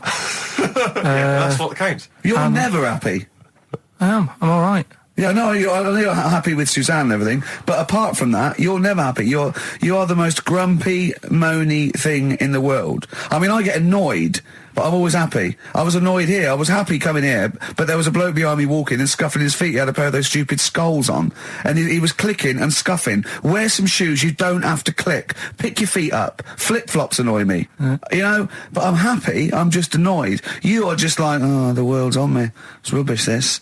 I know the world's great. It's just sometimes people annoy me by being there, you know. But Steve said I should be locked in one of those towers that princesses used to be locked in fairy tales, so because everything annoys me. But you're grumpy. I'm not. I'm all right. Oh, right. Okay. Listen, we better play a record soon. But coming up, Steve, I went away with Karl. Okay, it was a little present from Jane. It was a golfing day, and I could take someone. Took Karl. It was a brilliant day, absolutely brilliant. But it ended with us sort of drinking and chatting, and me saying, "Right, I'm going to bed," because Karl said the most ridiculous thing he has ever said. Think of that. That's something. Oh, sometimes, Karl, I think you're on another planet. Here's the only ones. Foo Fighters, Best of You on XFM 104.9. I'm Ricky Gervais. With me, Steve Merchant. And Karl Pilkington. All right. Karl's had a bad week. I'm going to say it straight away. He tries to rule out stress in his life. Yeah. But he's had a bit too much stress this week, haven't you? One, a phone call from his mum, stressed him a little bit. Right. Something he said in a magazine about his auntie. Okay. Came back to haunt him. Auntie Nora? Auntie Nora, yeah. Don't name her. No. Oh, she knows who she is. No. Okay, we won't name her. Right, we just say it's the one who farted for 5 minutes, and as he saw a skirt when he was young, and I found it like a split tennis ball. So it could be any of me aunties. We're that coming up, and also a bloke in Times Online, Chris Campling, did a review of the show, right, and basically said that Karl Pilkington is a creation of Gervais and Merchant. Well, if only that were the case. He said. He started off saying he liked the show. Yeah. He was excited. Said it was a good show. A lot of the jokes. I'm already questioning his critical faculties. Yeah, exactly. And basically said that we didn't contribute much, or seemingly didn't seem to contribute much, and we couldn't sort of like ad lib or anything. We just laughed at, particularly me, laughed at Karl Pilkington, who was coming up with some, you know, quite funny stuff. Yeah. Right? But then he does a twist on it. He goes, but the thing is, we're the puppet masters. He's a created person. We've created the persona Karl Pilkington for our own amusement. Right. He bases this on simply that we talked about... What was it we talked about? The Chinese not aging well, and he heard him talk about that on my DVD. But clearly I say, Karl, remember when you were talking about that? It's a news, or remember in the week, and so he thinks it's all scripted now. Imagine if this show was scripted. I'd be ashamed. Yeah. If this show was scripted, I would send back the BAFTAs for the shows the actual shows we've written, and I would say... I'm having a go at Chris Campling. He's nice about our other work. He likes The Office, and he likes my stand-up and everything, and he likes the show, but he's saying... Because we're not spontaneous, we scripted this and invented Karl. So he's like, you know, we've invented another Gareth. If we had created Karl, I would not have squandered a character that good on this poxy radio station. Absolutely. Also, does he know that we spend about 3 months on half an hour script? So how long does 2 hours of drivel? But the main thing is, as if this could be scripted, it's dreadful. It's shocking. Or maybe this is scripted. Hang on, you've lost me there. Let me just check the script. Maybe Chris Campling does not exist. Maybe I've made him up. I don't know what to believe. See, the name doesn't wash with me. What was his name? Chris Campling. Sounds odd. That's something that I made up, isn't Campling's almost like a joke. It's almost like a gay name, isn't it? Oh, he's a Campling. So I think this is scripted. Yeah. I think I've probably made this whole link up, and Karl is a creation. Campling, that's not a real name. No. I made it up. I should have come up with something better. Yeah. Sorry. Forever Lost. The magic numbers, and the magic number is 104.9. XFM. I'm Ricky Gervais, with me, Steve Merchant and Karl Pilkington. Right, 2 more shows. 2 are off air for don't know how long. Is that 2 more including this one? Yeah, no. 2 more after No. It's this is one, and then there's another one. Right, 2 more and that's shows. the last one. There's 2 more shows, yeah. Including this one. Well, starting now. If I'd have said this at the end, it might have been ambiguous, but I've said it at the beginning, there's 2 hours, that's a whole show, right. So there's 2 more shows. 2 more shows including this one? Yes, well, obviously. So 1 more show after it's this only one. 1:05. After this show, 1 more? Yeah, one more, yeah. Next week there's 1 more show, that means 2 altogether. Oh, no, it's only 1 more show. Good night. Okay. Now, it better be a good one, Karl. Have we got Rockbusters? Yeah. To win those prizes? Check. Have we got Monkey News? Check. Is it a real Monkey News, or is it something that's slightly made up that you... What? Always is. Check. Okay. Knob News? Yeah, we've got a bit of knob news, yeah. I'm worried that knob news, because it's only about penises, is a little bit sexist. Have we got any fanny facts? Can we sort that out for next week? I don't want to alienate our female audience. Welcome to Minge London. Good, I'm glad that's that. Well, brilliant. We've got a song with a story? Yeah, doing that. What is it? I don't want to sort of tell you what it is yet, because the song isn't that great. Do you know what I mean? Good. It's not a song that's like an XFM song, but every time I hear it on, say, like Magic or whatever, yeah, I have an argument. 105.4. Yeah, I have an argument with Suzanne that, you know, what I think it's about, and she says, don't be stupid, it's not about that, and I'll say, no, it is. And so we're going to decide who's right. Yeah. Well, I don't know what song you're talking about, and I don't know what the argument is, but Suzanne's right. Definitely. No doubt about it. Yeah, we'll have a listen, but I'm hoping that once people sort of listen to it again with my thoughts, every time well, this song sums up what people should think of you. It's don't believe a word. All right? That's the sort of links I'm capable of. If that doesn't bag us as Sony, then nothing will. Landed, Mr. Ben Folds. We've landed on XFM 104.9. Ricky Gervais, Steve Merchant, and little Karl Pilkington, and his magical little manky, round, baldy head. He was described as a wacky mank in one of the papers this week. Really? Brilliant. Well, remember we were talking about it last week, about he came round to my house, and I popped out my Mr. Johnson, sure, to take a little look at. And his 2 That made daughters. the papers. That made the papers. Wow. What paper? It wasn't front page of the Times. It must have been like the Daily Star or something. Just squeeze Live 8 on the second page.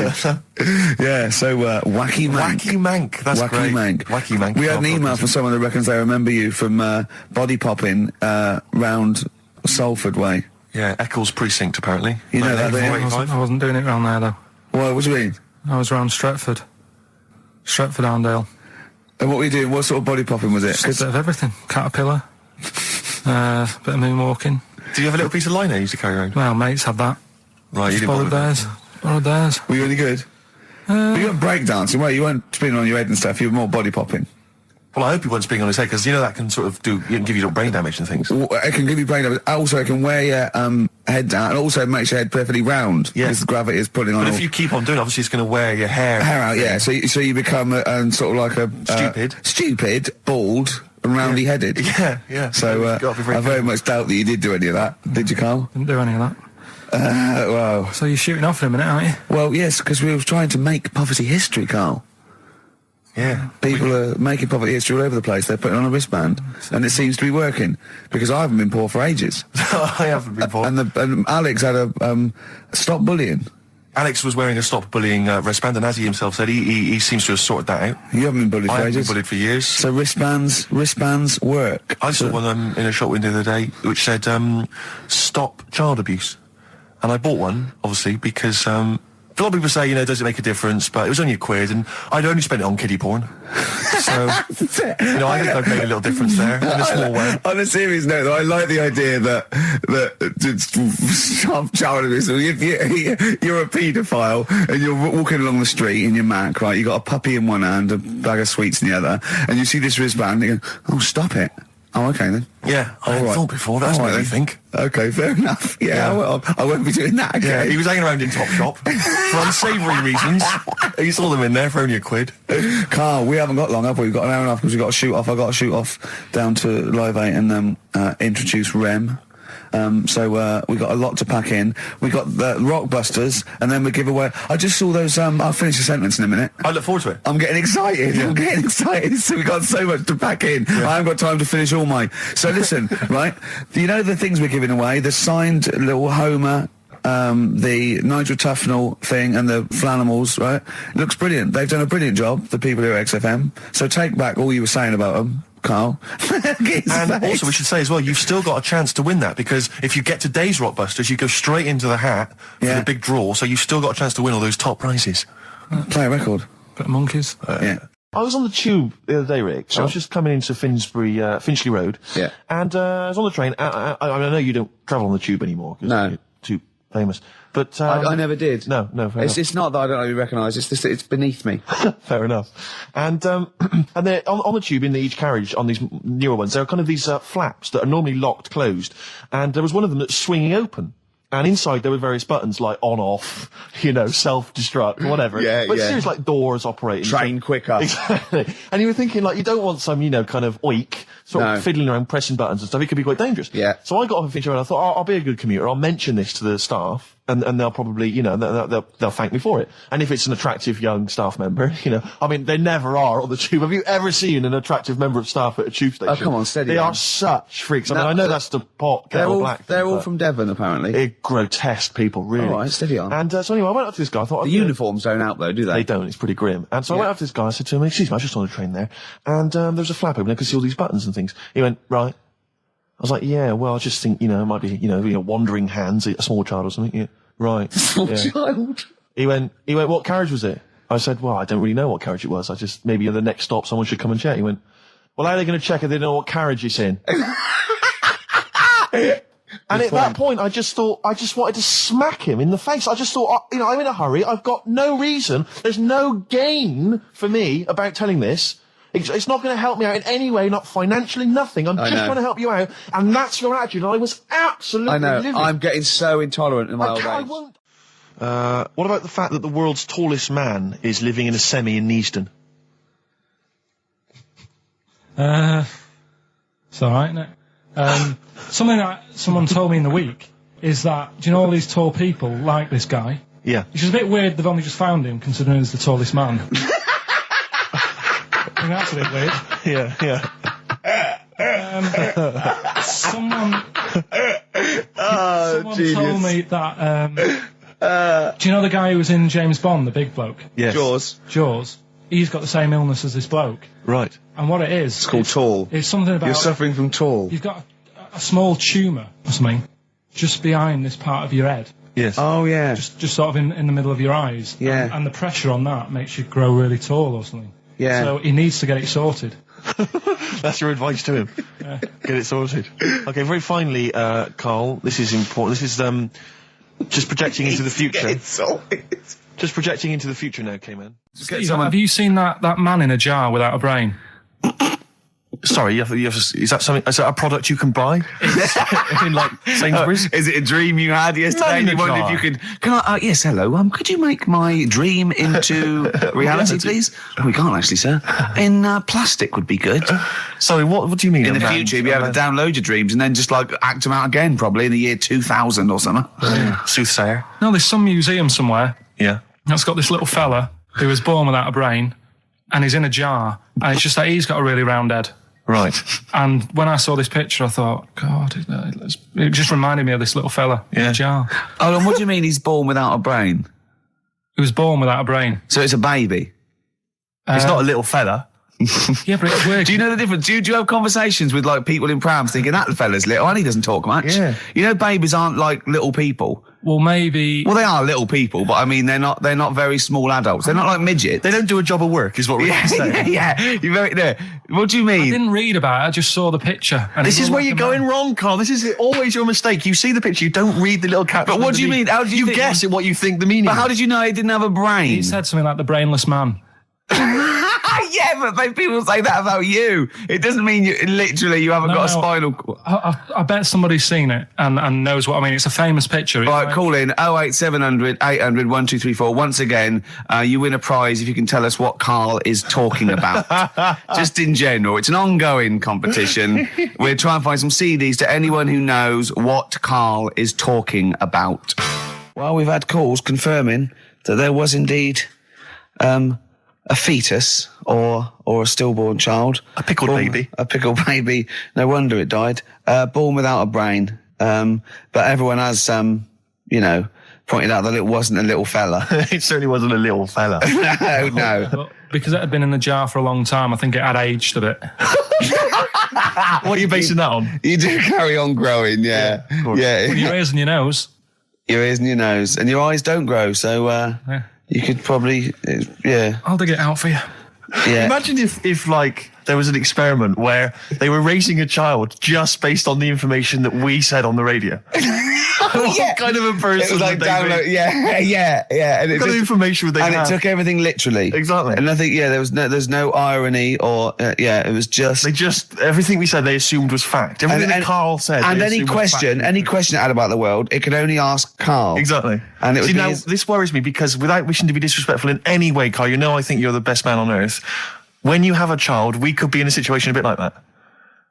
Is it a concern for you? Do you think that, like, when your son's growing up or your daughter, and they're asking you questions, you're conscious? I mean, you yourself have admitted that you have a sphere of knowledge which you are an expert on. Ask your mother. You'd say, ask your mother. That's good. That's great. Fair enough. That's good. And I'd play with it. I think I'd be a good dad. Yeah, I think you would. But I wouldn't be the one who's shouting at it. No. Who would you get to shout at? Probably Windsor Davis. He'd be good, wouldn't he? You horrible little man. Well, I'd tell it the rights and wrong. You don't have to be a really bright person to know the rights and wrong in the world. Yeah. No, I think you are bright, Karl. You are. And at what point in their life would you tell them about the evolution of the baguette, which you told us? Or the story of the bee. Yes. That you scored once. Or the two children. Would you ever get them to meet as maybe like that? They could be godparents. The friends you had at school. Yeah. Webbed hands. The big heads and webbed hands. They weren't my friends. That weren't friends. I wish we could track them down. Oh, that'd be great. I imagine they're in a zoo. Oh, wow. Oh, two big jars. Two big jars. Industrial strength jars. Oh, dear. You're like our little fella in a jar. Yeah. That's what we should do with you over the 3 months. Keep it in a jar. And we can have it in alternate weeks. Like step parents or whatever. Yeah, that'd be great, wouldn't it? Brilliant. Just you can. Oh, me and Steve will fight for custody. Yeah, it'll be a big jar though. You can put stuff in there. You can have it. Won't be like full of water or vinegar or whatever they do. Or you won't become Pickled, Karl. No. It'd be like an big air chamber, and you're sat there, and it'd be like a little. What would it be, an armchair or something? It'd be in an armchair, and we'd have stuff in there, and we'd bring your girlfriend like once a week, and she'd go. No, we put a blanket over the top so we wouldn't see anything. But like the Big Brother household. Exactly. Yeah. Now, that's a hell of a documentary. Oh, that'd be amazing, wouldn't it? Karl in a jar. But anyway, you're starting to think that we're getting melancholy now that you're just going to sit at home. What are you going to do every Saturday? Dunno. Go shopping. Let's sort out a jar. We've got to do the balloons before then as well. You've got to send you up in a balloon. Maybe we can send you up in a balloon and you come straight down into a big jar. Yeah. And they put a giant cork in straight away. yeah, and there's a big chair. I'll tell you what we could do. We could set you adrift like Robinson Crusoe, set the ball and see where you end up. If you find me, yeah. Oh, you might go to an uninhabited island or something. People are phoning in about anything space now, Rick. Yeah. We asked them to phone in about the jar thing. Switchboard lit up. It's crazy. You asked them to phone in about something sensible, like Che Guevara or the life of Winston Churchill. There's nothing. That is really a demographic sort of snapshot of our fans, our audience. Ask them about a dead baby without a brain. Oh yeah, and they're reaching with their phones. They don't mind what their bill is that much. We ask them for great quotes or something from the great philosophers. Nothing. They're just ask looking them at the where phone. to buy meths cheap. Straight on the phone. Oh, do you know? Someone just called in and said it's about putting. He went, "Hello." Karl answers the phones. And I said, "Hello." He went, "Hello." He said, "Yeah, about putting Karl in a big jar." And Karl went, "Go on." And the bloke went, "Well, then you could call him Karl Pilkington." And he went, "Thanks." I love the bothering. I like Karl Pilkington. That's lovely. That's so sweet. He spent 50p to tell you that, and you were worried. You just saw you going up in a balloon and landing in a jar again, didn't you? I always, if ever I've got like a question on anything, the internet's sat there and I can just go online and find out. The internet is good. It's brilliant. But it's not all verified. What do you mean? It's not all verified. It's not all necessarily factually accurate. Anyone can put things onto the internet. It's it's freaks and things that put on things one, right? Here's one that I read in the week, right? Go on. About this woman. Yeah. She was a bit of a punk. And to get her hair done like she wanted it. Super glue? Right, no. She got lard. Apparently it's a popular thing, you might know. Put lard on your head. Yeah. And you put it in the oven. Oh. Now, apparently the heat that you get from the oven is different from the sort of heat you get from an hairdryer, right? And she had to do that to get the style that she wanted. But anyway, she comes into money or whatever, treats herself to a microwave, right? It's not true. Opens the door, jams the things, like the little catch, so the microwave works. She jams it with a screwdriver or a knife or something. Yeah. Puts the microwave on, sticks her head in, boils her brain. Don't be ridiculous. Right? Well, why is that ridiculous? Boils her brain. She boiled her brain. She boiled her brain. And this is what's good about the internet. I went straight from that, and there was a subject about brains. And do you know that Russell Crowe, when he dies, is given his brain to charity or something, some sort of... some people who can do stuff with it. She gave hers to Pot Noodle. Vesta. Yeah. Oh, boiling a skull. Yeah. It's not true. It's not true, Carl. It's the same as the woman who put her poodle in the microwave, isn't it? And all it's just urban myths. They're urban myths. But again, where does it start? Someone made it up. Yeah. For a laugh. They're just too convenient urban myths. Everyone's you can tell an urban myth's not true because it's always this happened to a mate of mine, and when you say what happened then, they go, don't know, that was it. Was it? Was that it? Was it? Someone boiled a brain and that was it. There was no more story. Well, were there any dates, locations, times? I think it was in Belgium. There's that one that a bloke, right, was going to get a phone call at 4:00 to find out if his business was, okay, right? And if he didn't get the phone call, he knew he was broke, destitute. So dead on 4:00, the phone didn't ring. So he went up to the roof, his office, and he jumped off to commit suicide. And as he was passing his window, the phone was ringing. Oh, no. Carl, it didn't happen. Didn't happen. Think it through. Who told that story? Who told that story? As he hit the pavement at 120 miles an hour. He's the only person who could have known that series of incidents. Also, why didn't he wait? As his life's at stake, why didn't he wait till 5:00? I'm going to give it 5 minutes just in case. Just in case the lines are busy. Yeah. And what sort of bloke goes, I'll call you at 4, okay, if your business... Well, call me anyway. No. If I don't call exactly 4, then, no, you commit suicide. Commit suicide. I would, because if I don't call at 4, that's the end of it. Well, call me anyway. No, that's not the way I work. Why can't you just call me and tell me the other way? Well, I'm telling you how I do it. If you're bust, I don't call. Can't you just call to verify in case something goes wrong? What if it's engaged? It won't be engaged. Just commit suicide at 4, please. It didn't happen, Carl. The other one, right? A bloke, right? He's on a train station, and I'll tell you how I heard it. He's waiting for a cruise station, whatever, and he shits himself. As you do. And so he goes, my train's in 5 minutes, So he runs across to Millets and goes, quick, Levi's, 36. The bloke just puts it in a bag, he runs onto the train, he goes into the toilet, takes his trousers and pants off. He's soiled. Yes. Throws them out of the window. I won't be needing those again.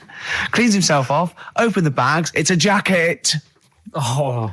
No, it didn't happen, Carl. At what point did he go into it and go, quick, Levi's 36? And the bloke went, sorry, Levi's 36, what, a pair? No. Shall I wrap them? Them? It? Shall I wrap? Just wrap whatever it is. Do you want to look? No. I'm not looking when you're putting it in the bag, please. Right? 36 ways to it. Don't say anything. I've told you 36 Levi's. They put it in a bag and charged me for it. Yeah. I don't want to discuss it further. Yeah. There was one... Here we go. There was one about a woman whose husband died, and she had him cremated. Yeah. And made like a little egg timer out of him. Mm. And she said, I did that so it can still help around the kitchen. Well, that might be true. That might be a joke. That's quite sweet. That might be true. It's a true story, again. It was all... No, not again, because the ones I just told weren't. Nor is the boiling the brains in a bag curry microwave head story true. Yeah. They're too convenient. Will you be buried or cremated? What? Will you be buried or cremated? I don't know. Cremated. Like you, Steve? I don't know. It's out of my hands. Yeah, I haven't thought about it. I've not thought it through, and I don't care either way. Have you heard the one about... Sorry. I'm just worried that we're getting into a macabre world now of ashes, boiled heads. So I think we should play some music that people just calm down. Levi's. Just think about some of the urban myths they've maybe heard, assess them. Maybe they are absolute bollocks. Yeah. And they can move on from it. Well, it's just that the death thing, right? Yeah. There was an argument on there about, do you know that Twilight Zone or whatever it was, Tales of the Unexpected? Oh, yeah. Where the woman got buried alive. Yeah. They were saying how, like, years ago, they'd bury people thinking they're dead. Yeah. And they've recently, like, dug coffins up, and then the people who were in the coffin weren't dead. They might have just been, like, in some sort of deep sleep or whatever. And they've lifted the lid off. Yeah. And there's scratch marks on the thing. Yeah. And that's pretty scary. Makes you think, I mean, I hope they check these days. That's all. Carl, you went to Habitat this week, didn't you? You're not going to believe this, Steve. Go on. He told me this morning. No. Do you know I tell you about those lads at school with big heads? Sure, yeah, the big head lads, yeah. Right. And the web feet. Yeah, webbed hands. Webbed hands, was it? They weren't there, were they? They weren't there, but you know, like Ricky was always saying, oh, they don't exist, they only went to your school, you know, la la la. It was in Habitat, there was only one sat on a sofa. Not one of the lads, but one of the... big-headed lad? A big-headed lad.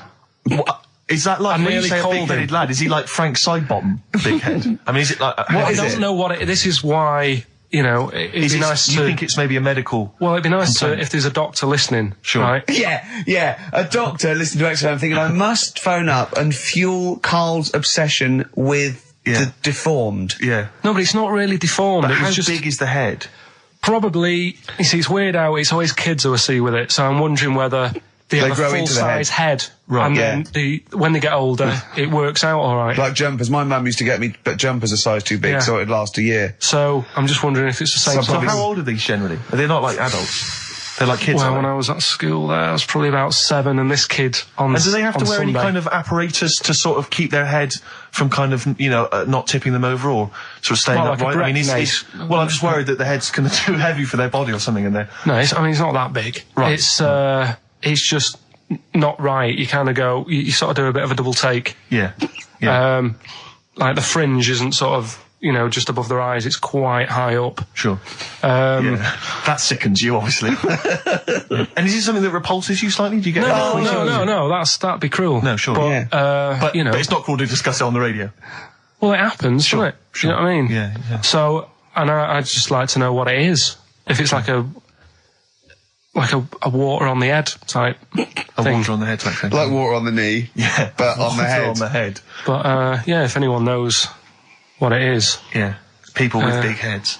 Yeah, it'd be... and it's... Yeah, okay. It'd be good. Good information. So, what time, how are we doing? You sure it wasn't perspective? You sure he wasn't sort of leaning forward and he was really tall? So the top of the head looked quite big, but then it went to a little body, but really his body was a lot further away. No, big head. Yeah. Just a big head. Rest of his body, fine. Face, okay, everything's normal.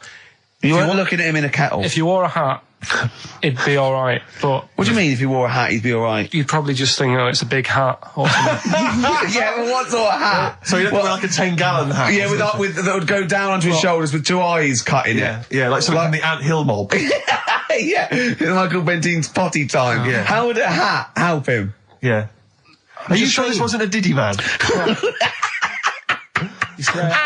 I'm not being mean, I just want to know what it is. No. Okay. Right. Well, if you are a doctor listening and you want to use your kind of free Saturday... Not the doctor who phoned the bloke in America and said, where do I get blood from? Sure. Not that doctor, because I assume he's been struck off now. Sure, give us a call and sort out the whole big head conundrum. What's the number? 08700 800 1234. That's also the number to call if you have Bruce Springsteen tickets available. I will pay up to £47. Don't do it. Go yourself. Don't give them to Steve for cost price. Make a little profit. Oh, I mean, don't take the mickey. You know what I feel. You've already ruined the bad thing. Don't ruin some more of my dreams. But I'll tell you what, if you do get Steve a ticket, he'll be so grateful that he will spend a bit of money on you, I imagine. You'll buy tickets and, you know, give him something pretty special because you're earning now and, you know. Yeah. So let me discuss that with them, Rick. I mean, let's not make any promises. Well, what was that thing you told me the other day as well? I'm talking about it. People have been phoning up about this. I don't think we should talk about conditions of the mind and brain. Well, that woman's put you right. Yeah, shown us. It's hydrocephalus, it could be. And all it is that it's totally curable and normal life. What they do is it's a baby born with sort of water on the brain and it comes out. Must hurt a bit in childbirth. And then they just drain it off. It's just full of water. I tell you what. What? You've just reminded me of weird stuff going on in the world. But it wasn't a baby, was it? Maybe it was a baby. Maybe it was a baby, but it had water on it, everything. Well, listen, right, this was a kid with a big head, as far as I'm concerned. He wasn't a baby. But we know what he's got, everything's sorted. But other things, right, that are weird in the world, yeah, do you know, you're Carl. always like, you're going on about, there's no ghosts and stuff. Yeah. Right? How do you answer this one? Yeah. Someone here who I work with, right, I'm not going to say the house, it doesn't matter, but they were eating, space cake, right? What do you mean by that, Carl? Explain. What's a space cake? For people who... It's some sort of druggy cake, isn't it? Yeah. Right? A dope brownie or whatever, yeah. Right. So something with cannabis in it, is that what you're saying? I think it's something stronger than that, isn't it? I don't know. But anyway, he was having this space cake, and... You better give me the name now, Carl, because I've got to report him. No, listen. It's only... No. It really doesn't matter. No. Is he Sturgis? Was it Claire Sturgis? Yeah, she wouldn't bother. She's gone on the hardest. She doesn't bother with those. She just doesn't do anything to her now. Straight to the vein, yeah. So listen, right? So he's at a party, right, with his mates, and they're listening to the Star Sailor album, right? Right. And he's sat there, and he's had some of this cake, right? And he's listening to the album, and his mate's sat across the way talking to someone else, right? That's weird. The album's on. And he thinks to himself, this track's going on a bit. Yeah. And his mate across the way, who's talking to someone else, Heard him say it, and he goes, yeah, yeah, isn't it? Yeah. So he goes, oh. Right. And he goes... See, usually at this point, I say, had this bloke taken drugs, but you started the story with this bloke No. had done some drugs. Right, Rick? No, if he was here now, right, he would say, yeah, I know it sounds mental, but it happened. And it wasn't just a one question, it wasn't just like, oh, this track's a bit long, innit? Yeah, it is. He had a whole conversation. A whole conversation with the guy. And sorry, I just want to clarify, you mean he had the whole conversation telepathically? Yeah. Right. He didn't just shout across the room. And they've recently met up and they've sat there and tried to work out what happened. And it's never happened. Presumably they didn't have to talk at all anymore. Yeah. Why did they meet up? Couldn't they just from their own homes? Just stay at home. Do they have to have that cake before they start having a conversation? Hold on, wait a minute, lads. Why are we using our lips? Yeah. This is using way too many... I'll take them. There you go. My only question with that is, being skeptics like Ricky and I, whenever we hear a story like that about the paranormal, the first thing we always look for is maybe some other explanation. Yeah. Maybe one vague idea. Lying. Could be lying. Chinese whisper. As I think you pointed out, there are drugs. It's often an issue as well. Madness. Yeah. Fear. Delusion. Sleep. Yeah. You know, there are so many things you go through. I'm going to go with the drugs before your dead grandmother pops into the equation. I'm going to go with the acid. Right. Tell the other story that you totally believe this as a true story, don't you? The fella with the being killed. Right. Do you know how the other week we were talking about some fella who had his head cut off, and he said, when my head goes into the basket, I'm going to blink a lot. See how many times I can blink. But if you remember, when Carl first told me that, it was, I think it was Simon or Nick that pointed out. He goes, no, that's not quite right, Carl.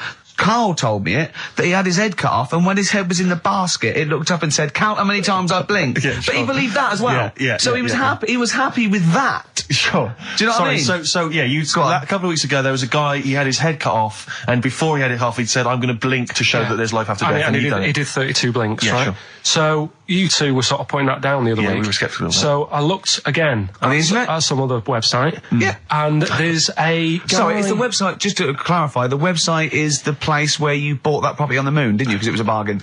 Right. So, this guy... Been gazumped. Look, we'll see who's been gazumped when this world ends. I've got somewhere to go, alright? And I know you'll be calling me up, saying, oh, can I come with you? Have you got like 2 square foot? No, I've got acres. You're going to have to stand deadly still on the moon in your 2 square foot. I've got about 20 acres. There's no place for Suzanne, it'll just be you. 12 off, love. It's all those people with big heads and web feet that've been buying it all these years. Well, listen, right. Go on. Anyway. Play a record, tell us the story after it. We've been chatting for sorry, Carl. No, let's play a record. Play a tune, we'll come back with this. What's this, another ghost story? Let's play one of my favourite songs of all time. I'm going on holiday and getting into a lovely Serene move. Sorrento is probably from that. It's Neil Young, After the Gold Rush. Beautiful. Still to come, that competition as well. Look forward to that, Carl's quiz. Yeah. What an amazing track that is. Tune, yeah. Neil Young, Dynamite. After the Gold Rush. So go on, Carl. Sorry. Go on, Carl. So let's take us back a few steps, Carl. What's the story? Right, so I did some research. Right. Let's just recap again. There was a guy you read about who had his head chopped off. He was guillotined. Yeah. He had said to the people around him, I am going to blink once I've had my head cut off to show the brain that life can still... Or the brain can continue to work after death.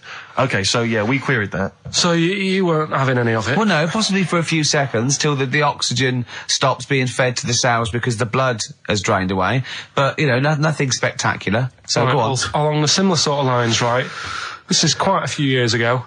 This fella sort of upset the royal family doing something, right? So they said that this isn't good. It wasn't Ben Oughton at that Jubilee thing, was it? I can't remember what it was. And they said, right, that was terrible. We're gonna cut your head off. You gotta show people like you can't be doing what you've been doing. What was this? The 1970s?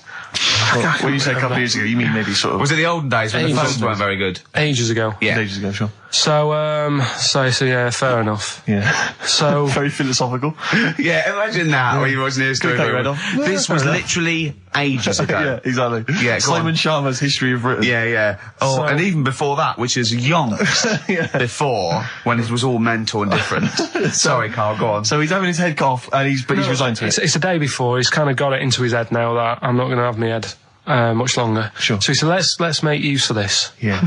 He said, I wonder how long the body can stay alive without my head on it, right?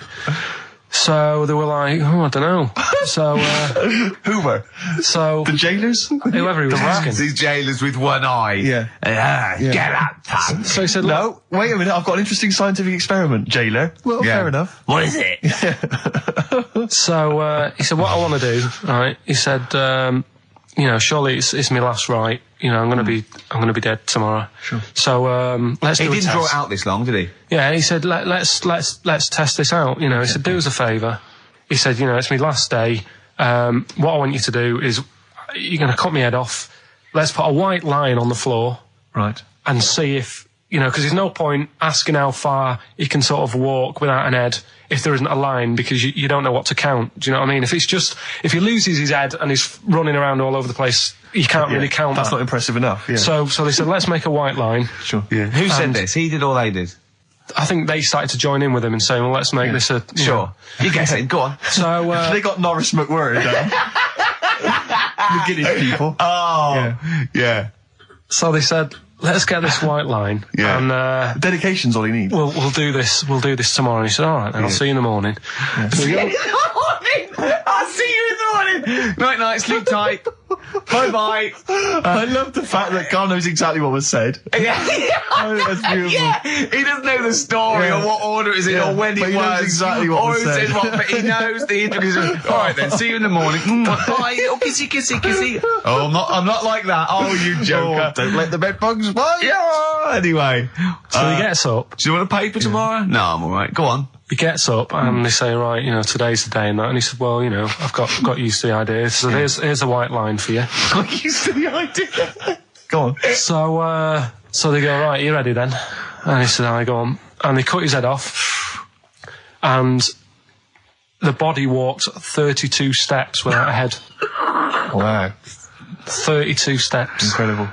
And that's the lesson, really. Did it get as far as it walked along the white line, did it? Yeah, it stayed along the white line, did 32 steps, and then started to stumble a bit, and it just fell over. Yeah. But, it was a test that your body can still keep alive for a little bit. Yeah.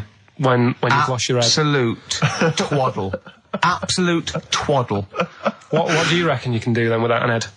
How many steps? Nothing. There'd be muscular spasm, right? Yeah. It would twitch a bit. It would, yeah. You could not distinctly take 32 steps. The body don't... Yeah. Is the doctor still on the line? Yeah. The fella that bought 6 parrots. Yeah. And, you could have got 32 steps. Right, so you don't believe that. Doing a bit of line dancing. Right, you don't believe that, but something that you do believe is that a cockroach can live a week without an head. It can.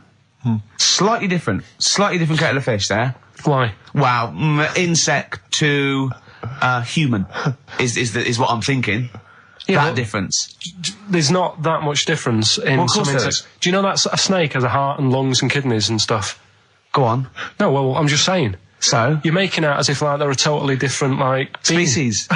I am making out. I mean, call Rick, me old-fashioned. Do you know what you're talking about, mate? I don't want you embarrassing yourself, Rick. Yeah, I am suggesting they're totally different beings. Yeah, that is. Yeah. Now, Karl, the cockroach is a very different thing. The interesting there is that it lives without its head, because a lot of it's on. There's some of them are phototropic, chemotropic. Some of them just literally have irritation and muscle memory. I mean, they do have a central nervous system, but it's very different. So if you lose the head, it bypasses a lot of that anyway. All this is running around. The reason it dies is because it can't take on water. But it's very different to a man, right, having consciousness and then losing that, and the body's still going, no, I think I remember what I was going to do here. Yeah, so I'm going to carefully walk 32 steps along this white line. And maybe just looking down going, oh, missed a bit. Yeah. Maybe the head was in the corner going, left, left, left, oh, he's now, ooh. Well, let's just put it out. I mean, if anyone listening has maybe had a relative beheaded, maybe in a horrendous car accident, but they got up, maybe they went for a walk, they had a little chat before they passed on. Karl. Get in touch. Karl, you are my favourite being.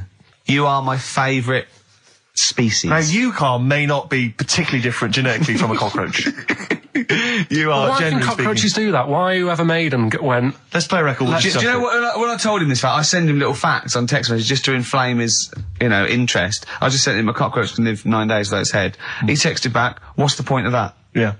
What's the point of They're that? not doing experiments, these cockroaches. It's a boring last week to have. And he went, on top of all that, you're thirsty. So it's the worst week of your life, isn't it? That week without your head. Play a record. Karl. Competition time next. Oh. Look at his little face. Look at his little face. You've not heard Karl's competition. Oh, we could live without an head. Right, okay, educating Ricky. What have we got? Airy Chinese kid, go on. Right, yeah. This is the... I didn't want to do this. Really? You didn't want to do it? Well, I wanted to give you 3, and I gave you one. It was like the alien man gets a beard or whatever. Yeah, which was total rubbish, so this one should be better, maybe. Hairy Chinese kid. Right, well, we've talked about airy people in the past. True enough. Haven't we? Yeah. The little kids who grew up in woods and hung around with wolves and that. Yeah, again, you're confusing it. Yeah, they're not, there were some people that were born... very hirsute. They were not the people who were brought up with wolves. You just put that together in your Homer Simpson type mind. Right, well, this is like a sort of close to that sort of story. But the weird thing is, right, Chinese people aren't that hairy as a nation. No, seriously, that's a well-known fact. They don't have that much body hair and stuff. Okay. So this little kid who was born over there, he was like covered in stuff. Was he? And it was only his nose that wasn't hairy. The rest of his body was caked in hair, right? And his hair sort of What sort of hair was it? Was thick hair. No, what I mean is, was it sort of like a pony's mane, so he just looked like an Ewok? You know what I mean? Just like hanging down sort of straight, dark hair. In the picture, it looked like it grows from his eyebrow. It grows from his eyebrows quite thick. And then it just goes all the way over his head. You don't think it was just really long eyebrows that he'd done a comb over? No, it was all over his body. It had a picture of, like, his back and that. Yeah. And, had he styled it? Had he styled it at all? Did he have it in a quiff, or...? No, it was just hanging all over him. Yeah. And they were like, this is a bit weird, happening in China, where we're not normally that airy.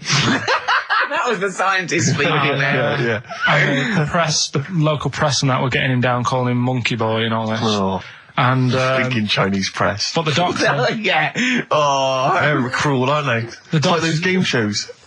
That's Japanese, isn't it? Yeah. That's what. Yeah. And the doctor said, was Carl talking through all that time while we were just like talking to each other then? Because I turned round and I still saw he was talking. So anyway, the local press came in to see the hairy boy, the monkey boy. Yeah, and they were like being tight, taking the mickey out of him, and the doctor said, showing him nuts. Said he's only airy. Said he's a healthy young kid. The only faults he's got is he's got a little bit of eczema and a boil. And he said everybody should just treat him the same, and I think he grew up a healthy kid. Yeah, so that's the end of the story. That's not a story.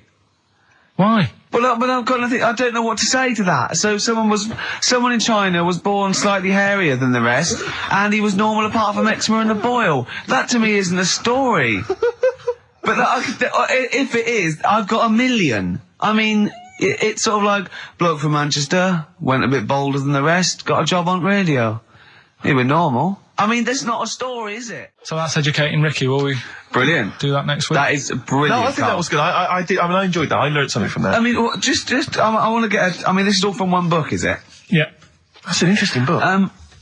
With the, I don't want to dwell on it, but with the hairy Chinese kid, what did they say about that? What was the, I mean, was it once there was born a kid who was slightly more hairy than everyone else?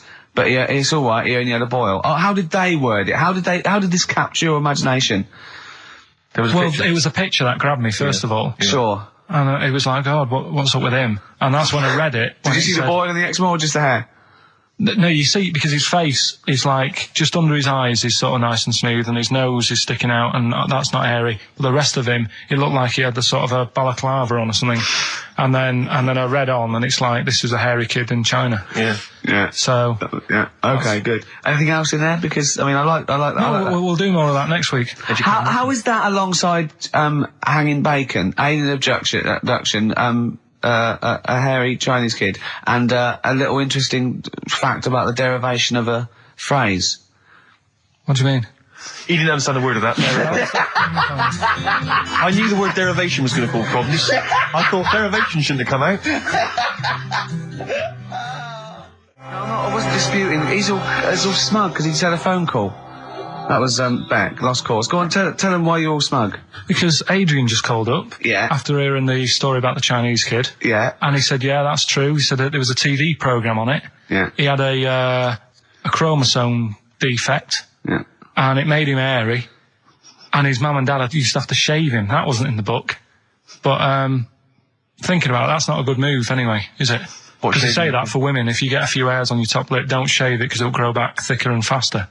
So right. They should just let him. They should have just said, well, let's see how bad it gets. But if they went in there straight away if he came out as a baby and a little bit hairy, they should have left it for a little bit.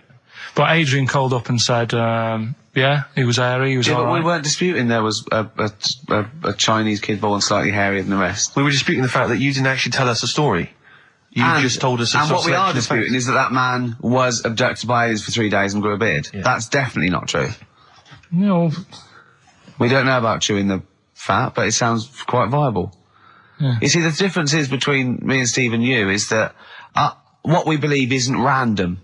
Oh. Well, anyway, listen, a good friend of ours, Ross Noble, he's given me this picture, Carl, which he's got from a magazine. He loves you. And I have to say, I think this... I just looked at it then. Obviously, it's not going to mean much to the listener. Oh, this is self-indulgent. It is currently available. I think it's in the current edition of Bizarre magazine, so you might want to buy that. It's not horrible, though, is it? There's a certain grotesqueness about it. Oh, it's a deformed person, isn't it? Well, to a degree, but I think what it's going to do for Carl is give him, I think for you and I, Rick, we're going to see his face. Light up. Lighten up, like opening a wonderful Christmas gift. Oh, you know what? I think I've seen this. Is this the one with the kid with the big head? I'll be honest with you, Carl, it is. Have you seen it already? Yeah. Let me just show it to you again so you can... I haven't seen it. It's like... yeah. We shouldn't be laughing at that. No, but that is like the kid who I went to school with.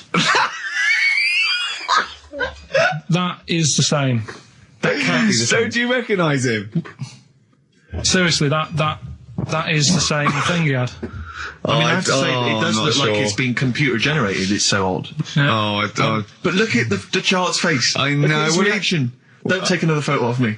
I'm not sure this is right. It's not right. It's not right. But I was hoping that would give you, Karl, just a little glimpse of. We've had a request as well on the best bits. So someone wants to hear you talking about your mates with the big heads. I don't believe it, because every time we go there, we get some sort of complaint about something. About what? Just leave it. Well, that for some reason that always goes from the story with my dad going to Blackpool for taking those kids there. The what kids? And, leave it. No, what? No, I don't know. There's people that know what you're talking about. I'll tell you when we put a song on. No, well, I know what it is, but you can't just say that. Is it when your dad put a kid in the wheelie bin because he was getting it home? Yeah. So we can't go through it again. It's too controversial. And it was in one of her magazines, and there's this article, right, about these identical twins, brothers, right, and one of them meets this girl, right, and it turns out she's got an identical... I've heard this. This is true. Right. They get married. She's got an identical sister. Right.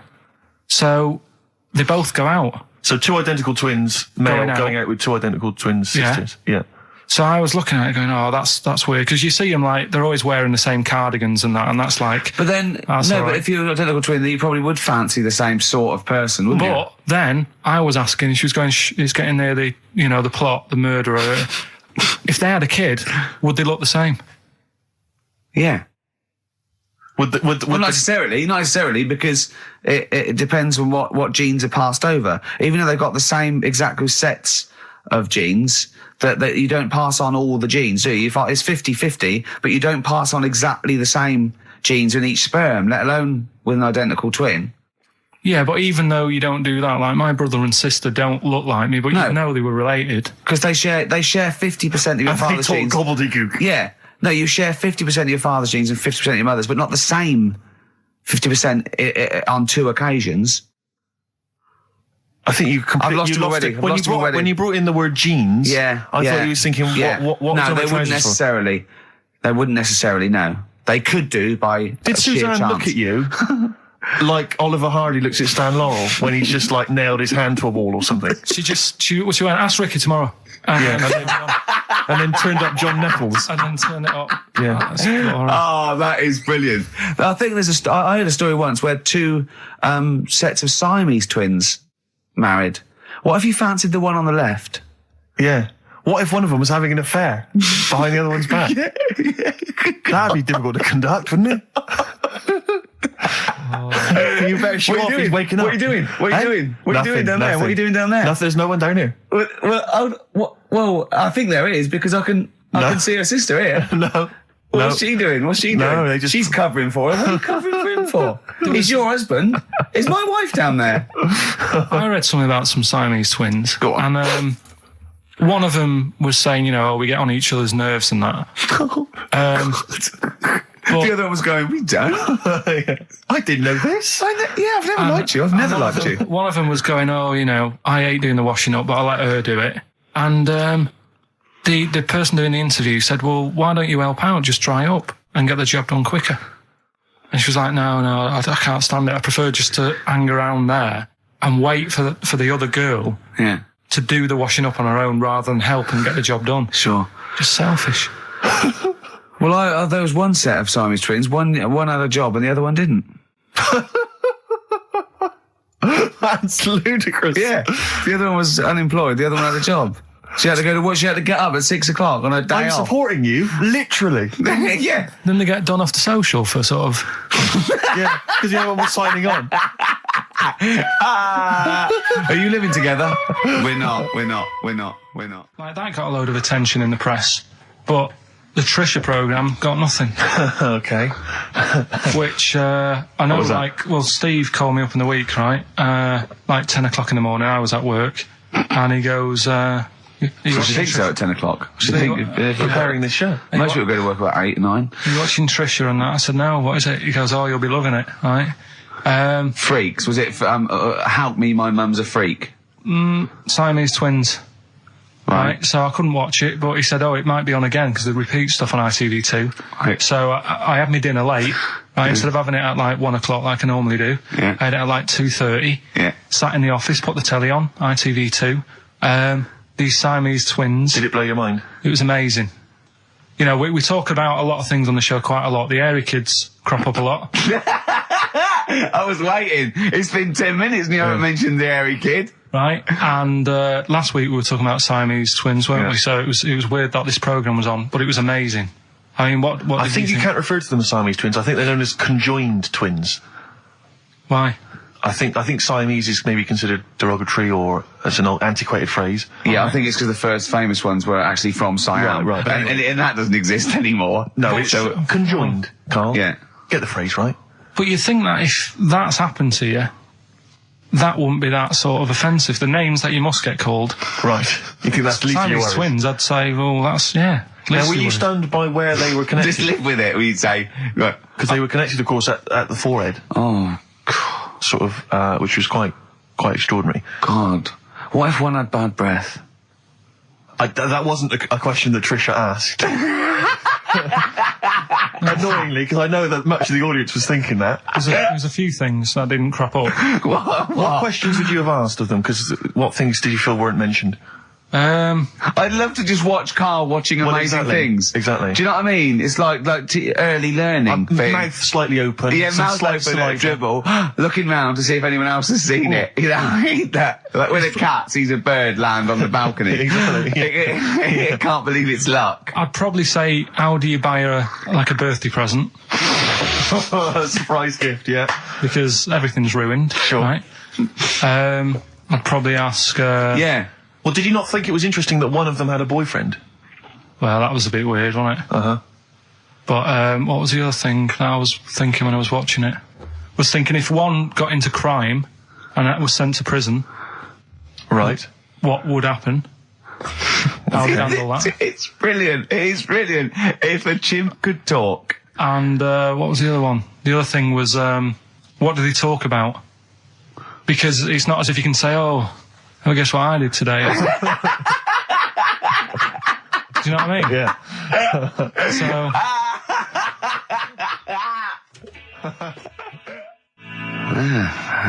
Brass in pocket, and if they're pretending to be good, they're doing a bloody good job of it. I love them. That's Ricky Gervais on XFM 104.9 with me, Steve Merchant and Karl Pilkington. Karl is still buzzing about these conjoined twins. It's just... One of them, of course, had to be... Because one of them was sort of shorter than the other and had to be sort of wheeled around on a kind of trolley thing by the other. This isn't Molly and Dolly, is it? No, they're not called... One's called Reba. I forget what the other one's called. Sheena, maybe, or something like that. Do you remember, Carl? No, I wasn't that impressed with the names. It's just... Yeah. So you immediately put them out of your mind. Those are rubbish names. Forget, Carl, forget.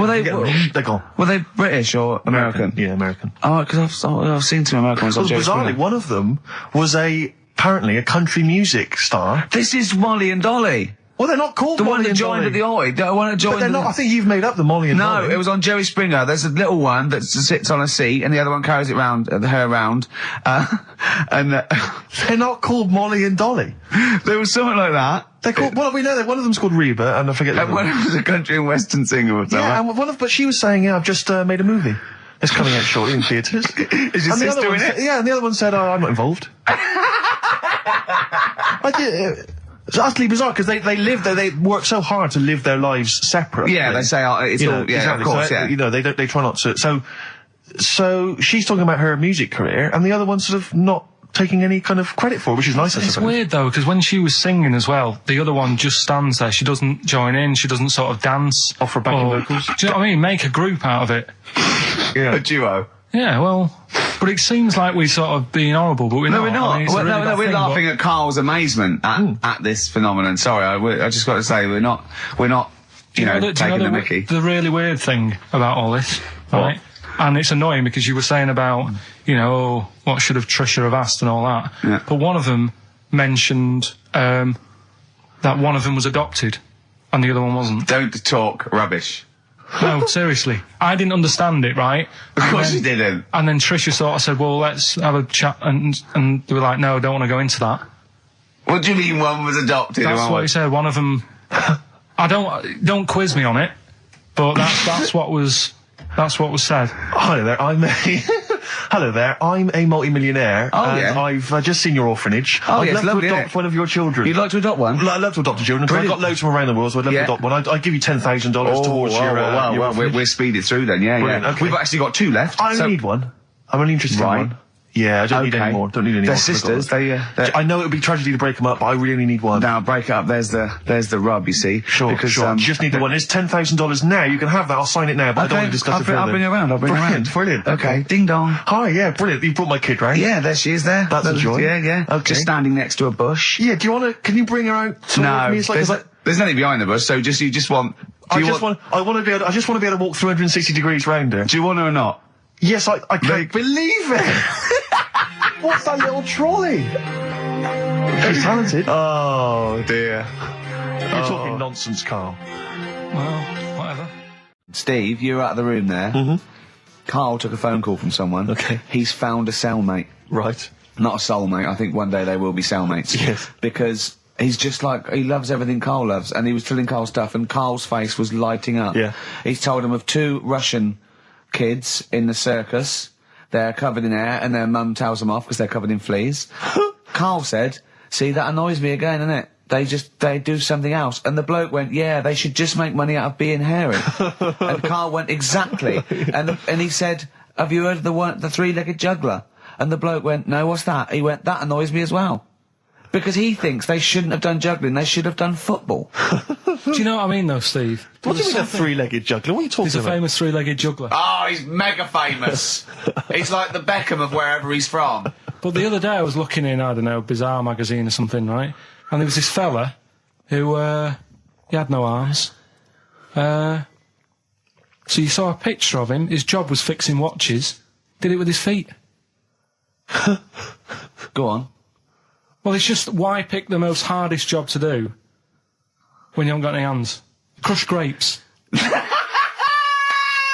Or... Do you know what I mean? That annoys me. Oh, crush grapes. Imagine him being told that, and that he comes into the careers advisory where I go, now, what do you want to do, Hargreaves? Make watches? Right, take a look at your arms. Crush grapes, mate. Sorry, you're a grape crusher. Next. Brilliant. Brilliant. I would love you to be a career advisory in some sort of clinic. It'd be brilliant.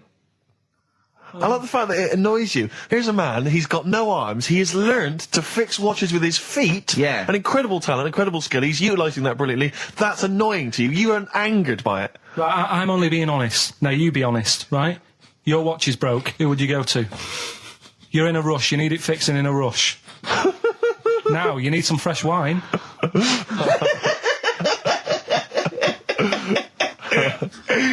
Be honest. Oh, you're amazing. But what's this thing that you've been talking about, this video? Freaks, right. It was a thing that was banned for like 50 years. I think it's been taken off again, but I don't know why, if it's just been deleted, right? It's a quest. If anyone out there has got a copy of Freaks on DVD or VHS, can Karl borrow it, please? I mean, I almost want to set up a camera to see him watching it. It's absolutely real. They used people in the circus of the time. I think it's the 20s or 30s, the Depression. And there's people, there's coneheads, there's a bearded lady, all genuine. There's a bloke they call the human slug who's got no arms and no legs, Karl. And he's just there, and he rolls a cigarette and lights it with his mouth. I think I've seen his brother, who isn't called the human slug, is called the Pillow. Right. How does he make a living? He, Does anyone want to meet Karl for money? Do you know what I mean? Like the annoying thing was, right, there was a picture of him, I was going to put it on I think I've seen his brother. on our website, we put things up like this, right? If you go to Ricky.Gervais at xfm.co.uk / What? You put things like that on my website? It's nothing to do with me. I want people to know that website is not kept or looked at by me. So, what have you put on there? There's a fella on there who's known as the Pillow. And he's, you see, I get a bit worried with things like this because we're not sort of having a go or anything. It's just things that fascinate you. Yeah.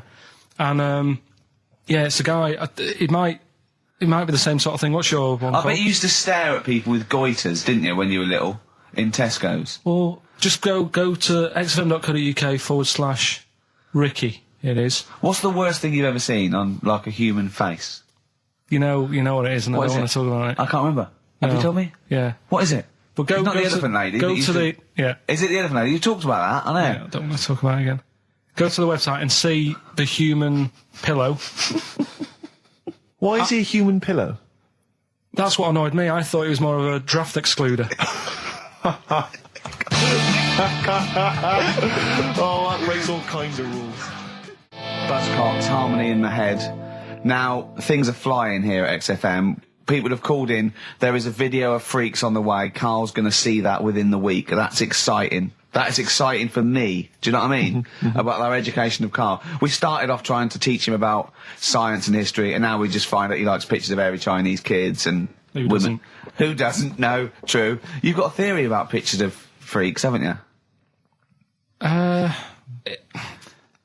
You see, you always bring things up that I don't want to talk about, because I'm really worried that people, if you've just tuned in for the first time, it's the first time you hear it, and we're talking about hairy Chinese kids. Yeah. Talking about the human worm. Carl, listen. People don't think that you're taking the piss out of those people. They lump you in with them. Do you know what I mean? They think that you're a freak of nature. So you can say anything you want. Do you know what I mean? Because it's honest, it's from the heart, it's genuine. So... don't worry about that. Yeah, but Suzanne was saying last night that I've got a heart of stone, or whatever it is. Why? Because I wasn't crying at Comic Relief. And all I always used to say to her, get out Elephant Man, let me watch that for 30 minutes, I'll be crying my heart out. Why? Why do you care about that but not... Because it's... That is more real, isn't it, right? Think of John Merrick. Sorry. What, the film starring John Hurt... is more real than footage of starving people in Africa? No, but what I'm saying is, think about...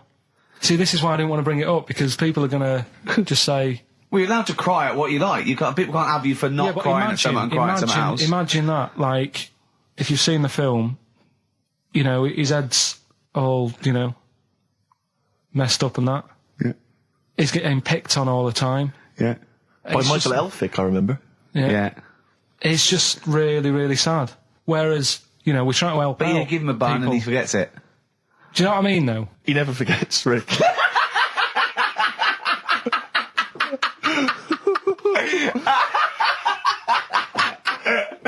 Oh, dear. Anyway. Oh, God. We're giving away stuff again. Yeah. Tell me your theory about freaks who have their picture taken. No, I'd leave it. No, can I tell you? We'll do it next week, then. Can I tell you what this is? Go on, quickly, what is it? Right, when he sees a little picture, like in these books he's got, he carries round those things, right? And there's like a fella with a little head with some like able-bodied people. He goes, the only reason they got to take that picture, right, was so they could show their mates, say, look at me, the little fella with a little head. That's his theory. Yeah. That every picture of a freak, they're being... Steve, let me describe the picture to you. This little fella with a little head. Right. Playing on the piano. I've seen it. All his family stood around and mates and that. When have you ever seen a picture of someone playing the piano and everybody wants to be in on it? Doesn't happen. Maybe it was one of those kind of Christmas cards they sent out to everyone. It wasn't. You could see one of them was like in a rush to go away. He was probably planned to go out, and he was like, but they were taking a picture. It's, I'll be in it then before I go out. And it was all... He's out of order. Yeah. If you say, do you know the one I do know the one you mean, yeah. What about the one in the, when you went down to Cornwall, in that little pub? We'll talk about that next week. What, you want to get on, do you? Yeah, right. Right. Now, we got people to send in, a little thing for you last week, didn't we? The film Freaks. You got a few sent in. You watched it, did you? Yeah. Now, I should just point out that the film Freaks, for those that don't know, was a movie that was released, I think, it was originally made in about 1932, something like that, and then it was delayed. It was banned for many years, because it did, in actual fact, feature, for want of a better phrase, real-life freaks. Yeah. Bearded ladies being one of the more kind of familiar ones. There's a guy without arms and legs. There's all sorts. And it was actually it's quite a tender film, isn't it? And actually portrays them as a kind of dysfunctional family. It's not exploitative in that sense, but what do you make of it, Carl? Well, you were watching it for the freaks, weren't you? Yeah. I mean, I wish it does take a while to get onto it. What do you mean? Well, straight away I was disappointed, right? Because at the start, like, you put it in, it's like, oh, brilliant. Here we go, you know. I said to Suzanne, we'll watch this, we'll have a good night. Yeah. Have a romantic night. Yeah, that's it, her birthday. Yeah. You've got your gloves, now we're going to watch some freaks. So, put it on, and it starts off, and it's like, you know, the following film, you think, oh, it's like following films rated 15, which means, you know, might contain scenes of violence, bad language and sex. Yeah. Mention nothing about pinheads. Right. Right. So I thought they missed a trick there. Yeah. Right. So I thought, well, let's go and watch it. And what exactly is a pinhead? Oh, if you've seen it, you'd know. Okay. Right. So not the best thing in it either. So imagine that. Okay, so you're watching it. So sat there, I think, right, something comes on, and the little fella's on there. The little fella we were talking about, the Pillow Man. Right. Is it the best thing in it? Now, what's the Pillow Man again? He's a fella who years ago, he's got no arms and legs. Right. He's just a torso. Just rolls, yeah. And there's a scene where you see him sort of rolling a cigarette up, just using his mouth, and it's like he lights it and stuff. And that's weird. And then what else is on it? So it can stanch your growth. And then there's a little fella on it who is fed up because he looks 5, but he's actually 34. Right. Right. But there's a woman who is 42 and looked 8. So they both had the opposite thing. They were both really fed up. And I kind of thought that shows that, you know, you always want what someone else has got. Sure. Do you know what I mean? Yeah. So in a way, there's a story there in that. No, you described the same there. No, it was like... No, they both, you just said, they both looked young, but they are actually both older. No. This was like a little man. Yeah. Who was 35. Who was 35. And looked 8. Yeah. And so did she. No, well, the other way round then. What? So she was an 8-year-old that looked 35? Yeah. So, oh, maybe not then. Anyway. No. But that wasn't that weird. I kind of thought it's a slow start on that. Yeah. And then... It's not a difficult film to follow. No. Yeah, but I wasn't really listening to what it's all about. I was just looking at what they had. And they had like a fella who's running about on just... They had like he was shopping. You know, they had a fella with no legs and he's running about on his hands and sort of got about on a skateboard, talking to someone about it. They said that's how E.T. was done. There's actually a little fella in E.T. Right. Who's just half of, sort of half a body. Is that true? I've no idea. I've never heard that before. Why haven't we heard that before? I've never heard that before. I don't think he would fit in E.T. Because where's the head? He's got no neck, E.T. It's a skinny little thing. There's no human neck couldn't fit in that skinny little neck. Wow. Well, you sure it wasn't Kenny Baker up to his old tricks? What are you talking about, Carl? There's a fella with no legs in E.T. In E.T. they had two fellas, right? I think they had a little, a midget fella. Right. Who did it. And then I think he was off sick and they were like, oh, you know, what else are we going to do? So they saw a guy on a skateboard going by. And said, do you fancy some work? Right. And he's done it. I think someone told me. I mean, it might be wrong. Exactly. Might be wrong. It might be, mightn't it? I mean, you've never been wrong before, so I don't know why you'd be wrong there. So what's the worst thing in it? Now, it's intriguing to me because here's a film called Freaks, featuring real-life freaks, and you're sort of a bit nonplussed by it. Just because it's built up. If you call a video Freaks, you've got to make sure that there's some good stuff on there. Yeah. What were you disappointed about? Was it that? Because there was a few things on it, right? There was a woman who said she was half man, half woman. And it's like, well, you're not, are you? It was just like she had some makeup on. I thought, well, that's rubbish. And then there was a woman who could eat using her feet. That isn't that freaky. Do you know what I mean? She's not hungry, she looks normal. Yeah. And that's when I was thinking, I mean, I'm not being right, Steve. You know I'm not being funny. Oh, here we go. No, but I'm just saying, if that woman wasn't eating and you were sat next to her in that film, yeah, I'd probably be sort of drawn to you more than her. I'm not... I know you hate me saying it, but there's no point sort of pretending.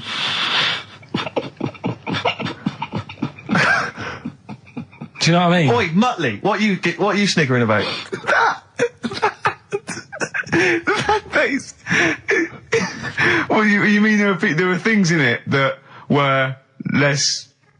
What are you saying? I'm just saying... Play a record. Seriously, I'll slap you. I'm going to slap you live on air. Yeah, but you always get... I'm slapping you live on air, I swear to God. Alright, play a song then. He's playing a song. I'll play the song. Keep the finger up.